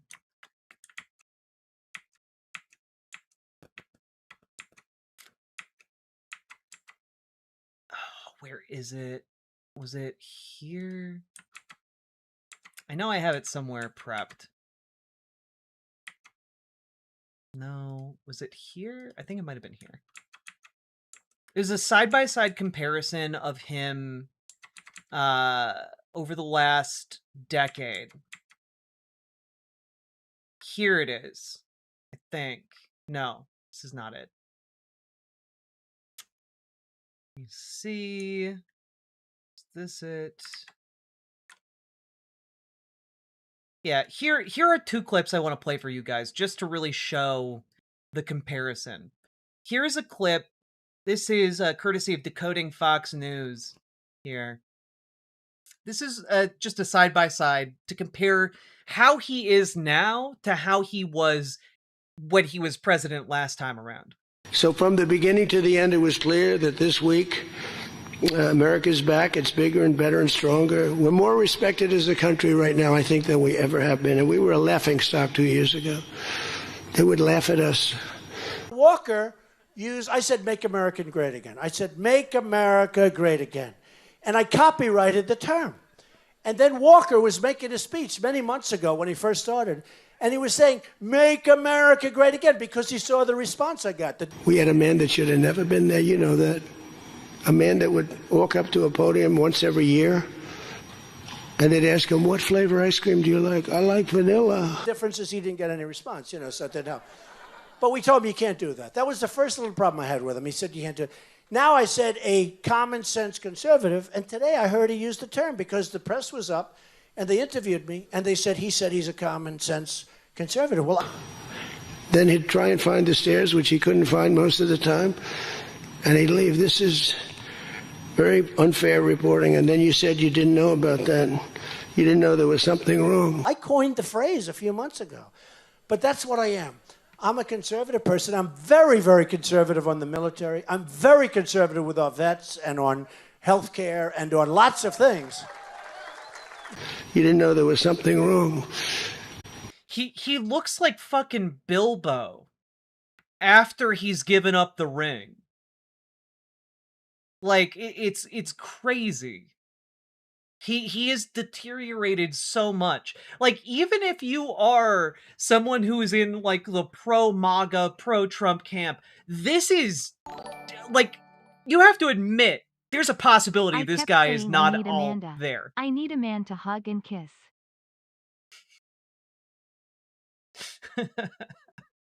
Sake, thank you for the 5 tier 1 subs. We can never let that happen to our country again. To me, so from the beginning to the Like, it's crazy. But let me show you something else that maybe will also make some sense to you guys, all right?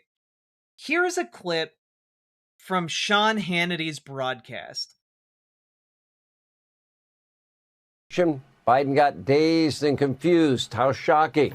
And started to just, wander off like that as other G7 leaders looked on in agony, desperate for somebody to bring Joe back into the fold. Luckily, Italy's prime minister very graciously helped Biden get back to the group. Biden got... Now, you might have noticed that Sean Hannity clip, Hannity's talking about Biden. A really old man in a position of power that, he was too mentally compromised to have. Donald Trump here, multiple times at this G7 meeting, tries to just wander off. He has to be redirected by other world leaders to not just, wander off stage. No. That awful man did not write there and back again. And if you insult Bilbo Baggins like that again, I'll call Tom Bombadil. Fair. Fair. God. But Donald Trump is off his rocker. He's done. He's gone. Okay? And I think it's really apparent when you start looking at some of the stuff that's coming out around this reflecting pool stuff. I'm trying to put it all together as basically an argument that, yeah, he's gone. This man should not be in a position of power. Part of what's curious about this situation is we stood here with you in April when you first revealed the plans. I said what? In April, you showed us pictures of what you were going to do at the pool, and you said you had a guy who was going to do it in a week for about $1 million.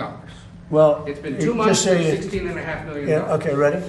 Barack Hussein Obama, have you ever heard of him? He spent 2 years and over $100 million on trying to fix it. You know what happened to it? Never even opened. Right. He took the water from the name. Never even opened. Nobody could go to the reflecting pool under Obama. It was illegal. Can you imagine that? Illegal to go up and look at a fountain. Put your hand in the water. Illegal. You could get arrested for that under Obama. He's genuinely, he gets asked, you said it was going to cost $1 million. It now costs $16.5 million. What happened? And he's just like, I have an answer for that. Barack Hussein Obama. That's a crazy person answer. That is a crazy person answer. It has nothing to do with anything. Wild shit. Here's another one, right? Just another basic question. National Guard and police have been all over the mall. How would these vandals have gotten so close to do something like that? Do you have any proof of this? I mean, we didn't have a lot of them then. Who would think that somebody would go into a pool and take a knife and start cutting it? But do you have proof of that? Yeah, we have proof. Photos or videos? Well, let's put it this way. National.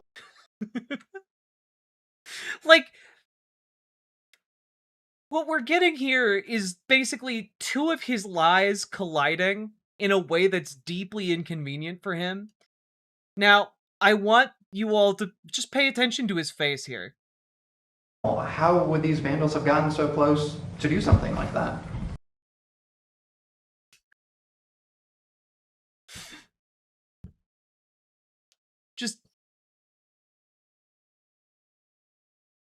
I don't know. Who could say? Why lie about it? Because he can't help himself. Because he can't just take the L. It has to be somebody else's fault. Do you have any proof of this? I mean, we didn't have a lot of them then. Who would think that somebody would go into a... We didn't have a lot of people on the National Mall with the National Guard out. Pool and take a knife and start cutting it. But do you have proof of that? Yeah, we have proof. But also, just as a thought experiment, you're alleging that somebody went out to the reflecting pool, got into the water, and just started slicing with a knife. And no one saw it. No one saw it happen. One of the most heavily...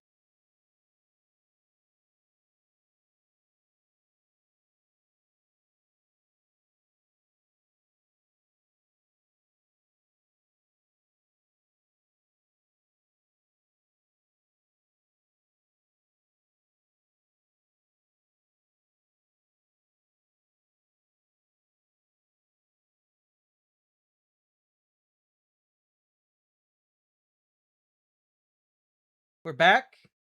Oh no, did vertical happen? Now it's vertical. Here, hold, I'll fix.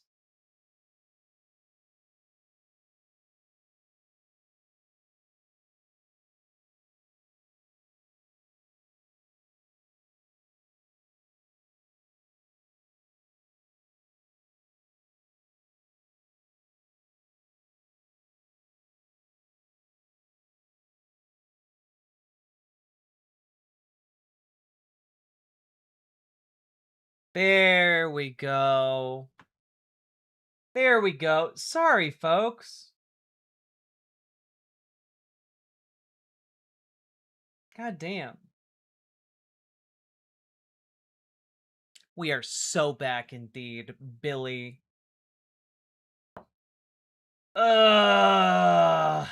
This is really cramping my style, though. Like, I shifted another setting, and it might be that my streaming software was processing with GPU, so I switched it over to processing with CPU. We'll see how that goes. Hopefully it fixes the problem. But god damn, is this frustrating. All right. Sage isn't that expensive. I have some sage. It's not down in the basement.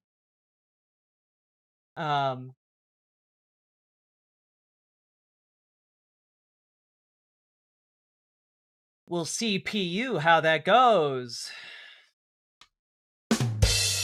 Gotta give that to you. Gotta give it to you.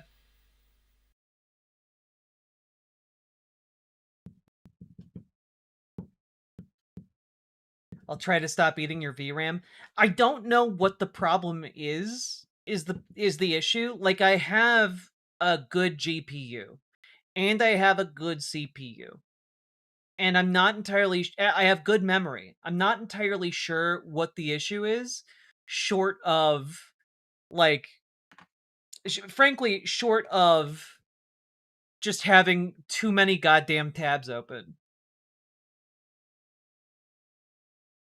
Like, maybe it's because I have so many tabs open. It's literally in the hundreds. But we'll see if shifting this up and what exactly crashes. It's the it's the program. It's XSplit. Like, what winds up happening is like, there is a big kind of slowdown spike, and then the window freezes, and then it just crashes, right? And so I think what's happening is I could check the computer logs, but I don't want to do that right now, you know? But I am thinking that it might be a tab issue. Specifically because I know that there is an issue between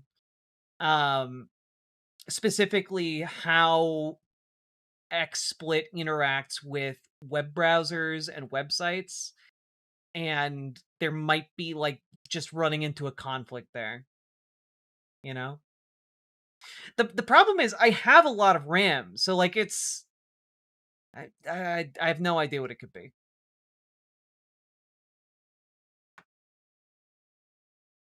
Too many fucking tabs.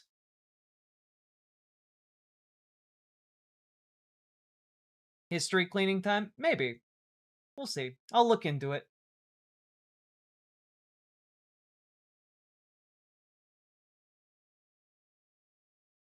Maybe I do need to allot more RAM or VRAM to XSplit. That could be. I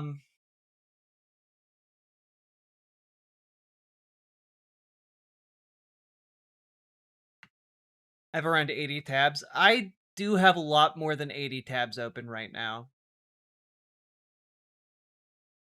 I think I need to just bite the bullet and after this stream, close all of my tabs and start fresh. I don't know. Yeah, Coder Joe, that's more along the lines of how many tabs I got. 492. All right. Holy fuck, that's a lot of tabs. I mean, yeah. You know, I got a lot of tabs going on. I can't fit them all on screen. It's too many tabs.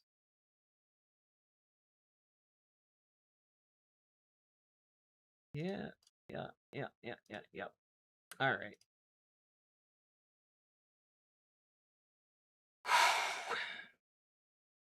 You got ADHD, don't you? I don't know what you mean. I never drink energy drinks and then immediately pass out.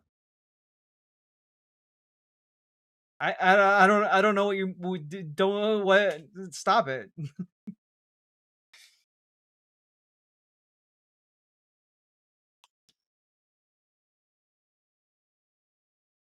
Ooh, that's true. Firefox is better on RAM. I didn't even see the other side. Yeah, it's because there's a lot of other stuff over here. Yeah. All right.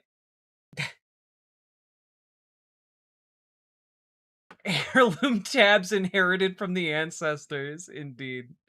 All right. Let's get back on track and at least finish this this segment. All these hardware crashes are really messing with my flow.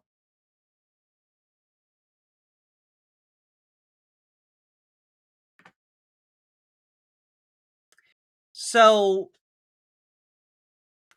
Donald Trump is going crazy. He's cuckoo for Cocoa Puffs. All right. Like when he's getting asked, well, how would somebody have done that? Like he comes up with a fantasy scenario where like some kind of elite, not even an elite assassin, but like an elite, like vandalism appears out of nowhere and ninjas his or her way through the Washington D.C. Most heavily patrolled area on Earth and like goes into the reflecting pool like Solid Snake and then like cuts the bottom of the pool and then exfiltrates. You know, like it's some crazy Metal Gear Solid nonsense in his brain. He is CQC on the pool. I know it. I know it. It's crazy. It's just absolutely nuts. My Google got signed out, and others' internet went out when you crashed. What is actually happening, dude? I don't know. Like if that's also happening on your guys' end, like maybe my internet's like crashing us all. I don't know. But Taffybot, thank you for the $10 super chat. Now, let's just take a quick look at, you know, as we investigate Slitgate. Nope, we're backtracking on that name. We're not calling it that. Let's put it this way. When you have a 350, I think it's 350, not 250, a 350-foot slit from one end to the other, you think that's proof? You think that's proof? That's not proof that it was made with a knife. It's not proof of anything really, other than that there's a slit. Which could have happened for any number of reasons. Down there today looking for that slit that you mentioned, and there's no evidence of All it. you'd have to do is see the Parks Department. They'll show it to you. Or see the secretary. But I saw it. They cut it very violently. They cut it very violently. One of the worst looking violent slits I've ever seen. Just horrible. Brutal stuff. Same thing with the floor. They cut it. And then they lifted it. They pulled it. And that's what it is. And, you know, we've done over 50 monuments. Let's put it. I just, like, this is weird. Like, this is weird. right? And like, not only that, but like, they put up a fence around part of the reflecting pool to keep people away from the pool. It's weird. You don't need to do that for like a basic remodeling of a reflecting pool. Like, this is genuinely okay, Grandpa, let's get you back inside territory. It's crazy. What are the odds someone in his cabinet made an AI video of someone cutting the pool and showed it to him? Honestly, not zero. It could genuinely be how they get him to say and do things every day in this White House. Like Ronald Reagan and the jelly beans. It's crazy. And of course, it doesn't end there. Because TMZ, of all places, is reporting that apparently Donald Trump had AI surveillance cameras go up around the reflecting pool. So now we've got security cameras, we've got fences, we've got every damn thing. They got troops on horseback. They've got, people with assault rifles going around. Like, it's literally like a military encampment now.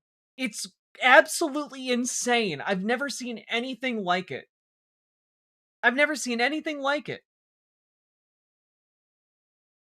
But yeah, they've got AI security cameras, which apparently feature real-time tracking, intrusion detection, HD monitoring, strobe lights, automated spotlights, and loud talk-down horn speakers.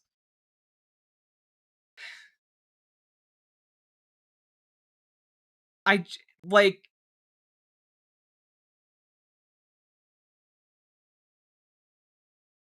at a loss here, guys. And not only that, we got some breaking news from the other day over on MS Now. This was a botched redecorating of a monument that means, as Amanda said, means something to everyone. It doesn't belong to Donald Trump. It doesn't belong to any president that's in office. He's the steward of it for 4 years, and he ruined it. Tell me how the arrests around the reflecting pool are changing D.C. right now. Let me tell you about the 5 arrests first, Nicole. They're not major cases. They are U.S. Park Police or federal law enforcement citations. If the Department of Justice wants to make this a major case and charge these people with felonies, they have to go to a grand jury. And though grand jury deliberations are secretive in a closed room, you might hear the laughter outside the grand jury room if they try to bring this case to a D.C. grand jury. Yeah, it's going to be like the Sandwich Hero all over again. It's not going to fly. The U.S. attorney, Nicole, has until July 9th, at 18 days from now, to decide whether and how to charge these cases. The citation on the former Olympians, Mark, has a July 9th court date. So they have until then to figure out how they're going to paper or charge this case, if they charge the case. At the reflecting pool, you have a smell that's emanating now that is reminiscent of a high school locker room.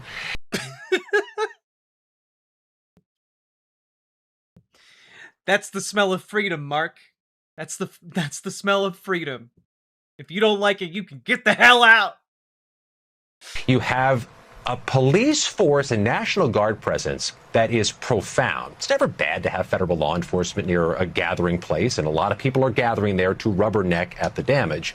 But it's like a jewel heist from the Muppet Caper's going to happen. You have so many police hanging out there, and it seems to be a misappropriation of resources.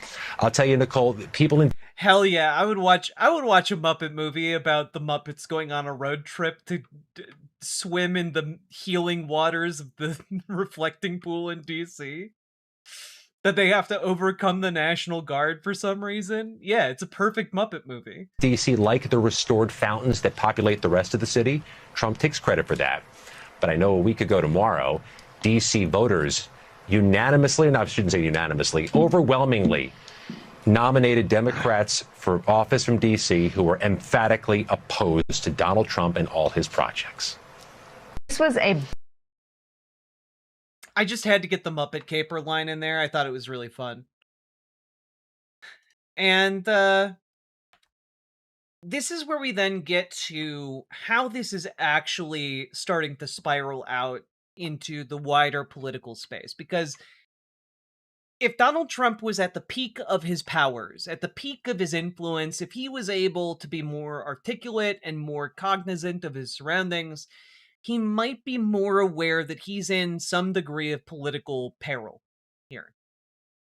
And what I mean by that is his addle-brained focus on the reflecting pool and his lack of care or concern really about what's happening with the Iran negotiations. Like, he's not even participating in them personally.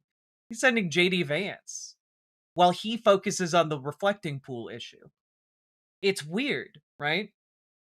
And this is, of course, when you combine that with the $1.776 billion slush fund he tried to give himself, when you start combining it with a lot of the other things that are making people nationally, and not just Democrats, but a ton of independents, and a not insubstantial number of Republicans, very angry, well, his support is starting to come apart at the seams a little bit. This piece in Semaphore from yesterday, Republican senators start to question Trump's audit immunity deal.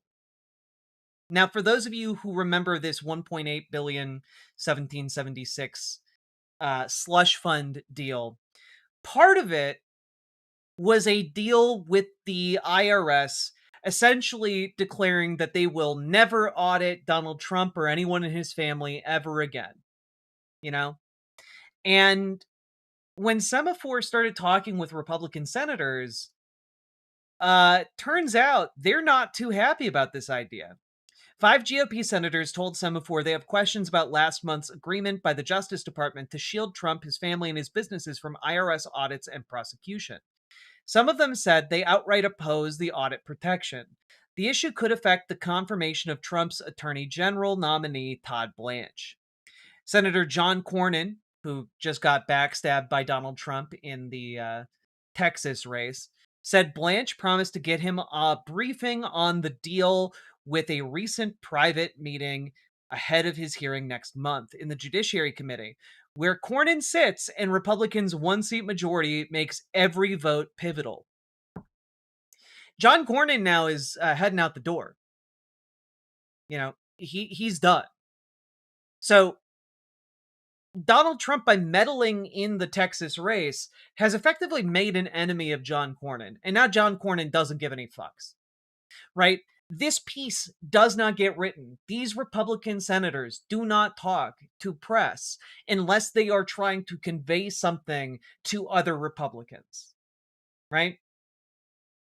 And all I can say is that I don't like either of these people, but I am also glad that they're fighting each other, right?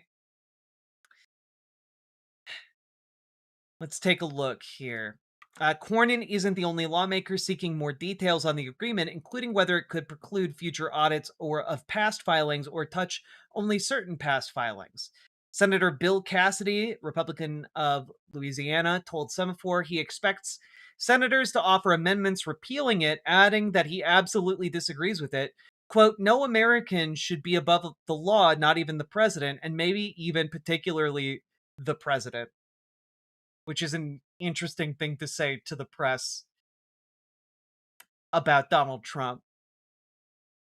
Susan Collins, feeling the pressure from her challenger up in Maine, is also of the opinion that the IRS should take a look at it, along with the Finance Committee. So this is running into some significant pushback in the Senate. And also worth noting that when we're talking about what's happening in the Senate, that has wide-ranging effects. It's not just on this issue that Republican senators are willing to start bucking Donald Trump, because keep in mind, a lot of them are going to be around after Trump is out of office. And they're all now looking ahead and realizing, well, these midterms are going to be real rough for us. We have to look out for ourselves going forward because Donald Trump ain't helping. He's gone. He's off in La La Land thinking about that reflecting pool, right? But earlier today, the Senate votes to limit Trump's Iran war powers in rare rebuke, here from CNN.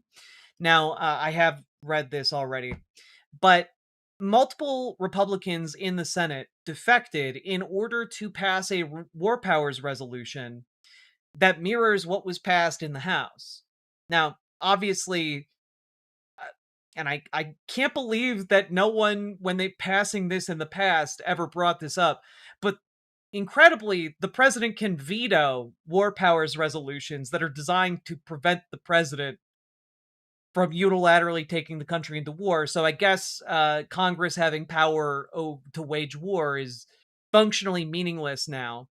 It'd be really cool to get someone in office and politicians in office who are willing to actually adhere to the Constitution. That'd be pretty cool. But that being said, this is a big deal. This is like one of those big, like, distress flare signals. And what I mean by that is, this is a way of Republicans sending a shot across Donald Trump's bow. This is not a good sign for his ability to get anything done in Congress. And it's also not a good sign because if enough Republicans flip on him, especially after the midterms, not just right now, but if Republicans are already this discontent with what Donald Trump has done, looking ahead beyond the midterms, there is a world where these people could get their chance to go full Brutus on this Julius Caesar. And Donald Trump is not making many friends in Congress right now. Okay? So it is interesting to say the least. And it is, I think, going to be something that ultimately results in him being destroyed on the political stage.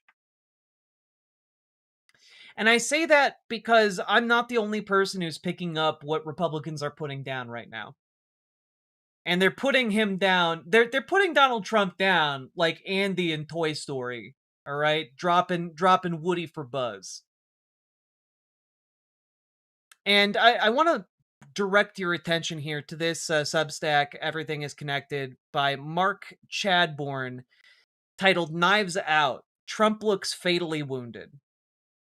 And I think that this is correct. To summarize this for you, and I'll link it in the chats. You guys can take a look at it, of course. But to summarize, this article is about how the Iran war is effectively a colossal boondoggle. It did not succeed in making any of the people who actually wanted the United States to attack Iran happy. And it didn't make anyone who wanted Iran and the United States to just do their own thing happy. It made everybody mad. And all of the agreements, the memorandum of understanding that came out has made a lot of Republicans incredibly angry at Donald Trump as well. Like, this was essentially putting all of his political capital on a funeral pyre and lighting it up. Right? And now Republicans are basically stuck. They can't do anything because their entire constituency is angry as hell at them, and they needed that constituency to be mollified, to be passive, to be bored and not paying attention so that they could rob them one last time before they got out the door, before the midterms happened. And the problem is, instead of, being a steward of the political capital that he had accumulated, Donald Trump burned it all down. And is now continuing to burn bridges with other Republicans, whether it's John Cornyn in Texas or various other Republicans around the country. He's been butting heads with John Thune, the Senate Majority Leader. Like, there is precious little maneuvering room for him left. And the cult of personality only has so much sway when people are so angry. So, I think that what we're seeing is, and I take my analysis with a grain of salt, I suppose, but we're seeing Donald Trump implode.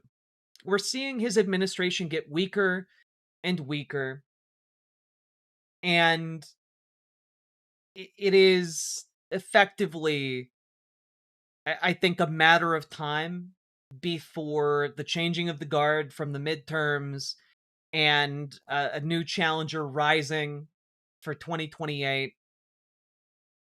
And, Republicans being desperate to distance themselves from Donald Trump begins to really kick in. Because right now you're seeing it somewhat kicked in. It's going to go into overdrive the second the presidential race starts in earnest, which, to be very clear to you guys, is less than a year away. When we hit February, that is when people are going to start announcing their candidacy for 2028. And after that, Donald Trump will be old news.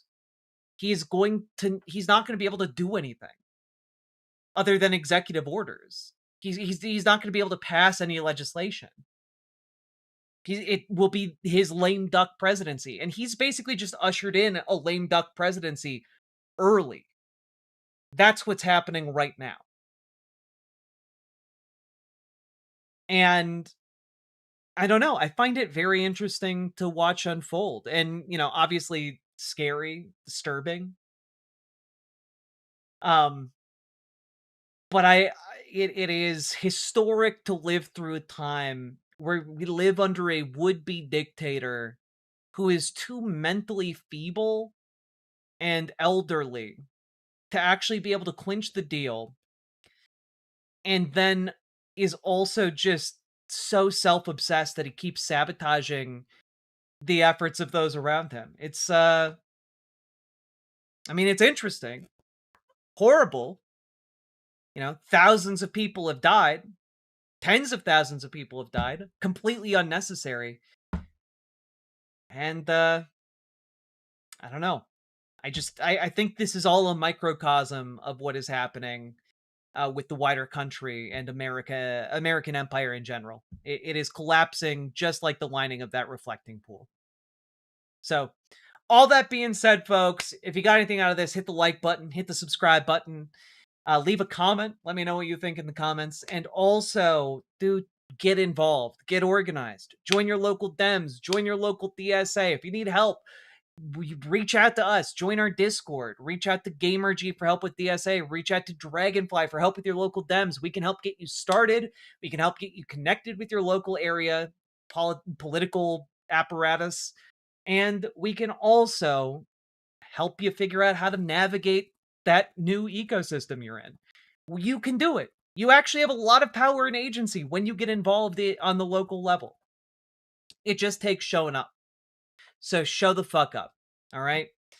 And last but not least, check out ImogeneOlivia.com. Gender euphoric lingerie designed from the ground up for trans femmes, tested with cis men, cis women, non-binary folks. It is comfortable, sexy, non-tucking lingerie. Go check it out. ImogeneOlivia.com. Link down in the description. Let's keep on going. Does the DSA have dues? Yes. But also dues waivers if you cannot afford the dues. And also the dues are on a sliding scale. So, oof. Folks, we did it.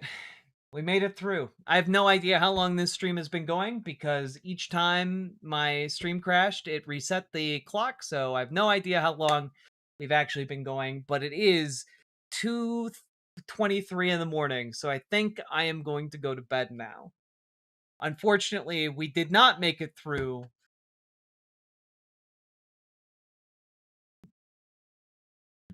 We made it through one of the segments in the title. Good job, us. All right. Still a good show. I'm glad you guys have still enjoyed it, even tech issues and all. The crashes do eat a bunch of time. They eat a bunch of time, and I don't do well with having to stop and then restart trains of thought. It takes me mental time. So, apologies for that, folks. I will try to be more timely tomorrow. And, we haven't had another crash, so maybe this has fixed the issue, but I'll continue to look and see what I can do to make sure crashes don't happen again. Thank you all for being here, and I will see you all tomorrow. Bye. Goodbye. Goodbye.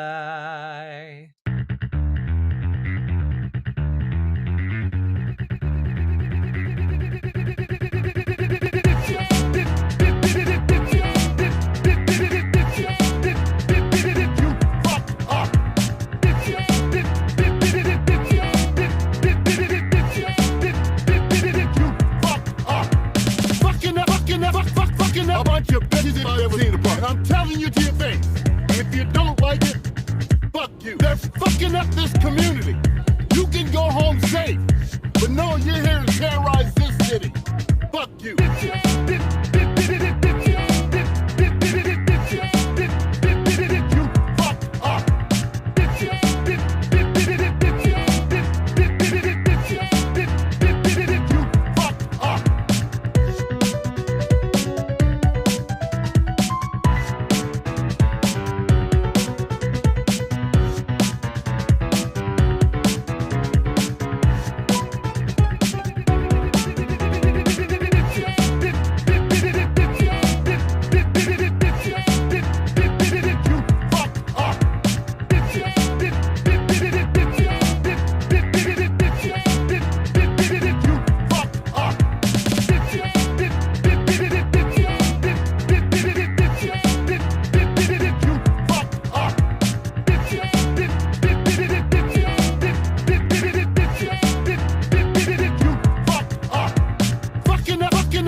A bunch of bitches if I ever seen a bunch. I'm telling you to your face. And if you don't like it, fuck you. They're fucking up this community.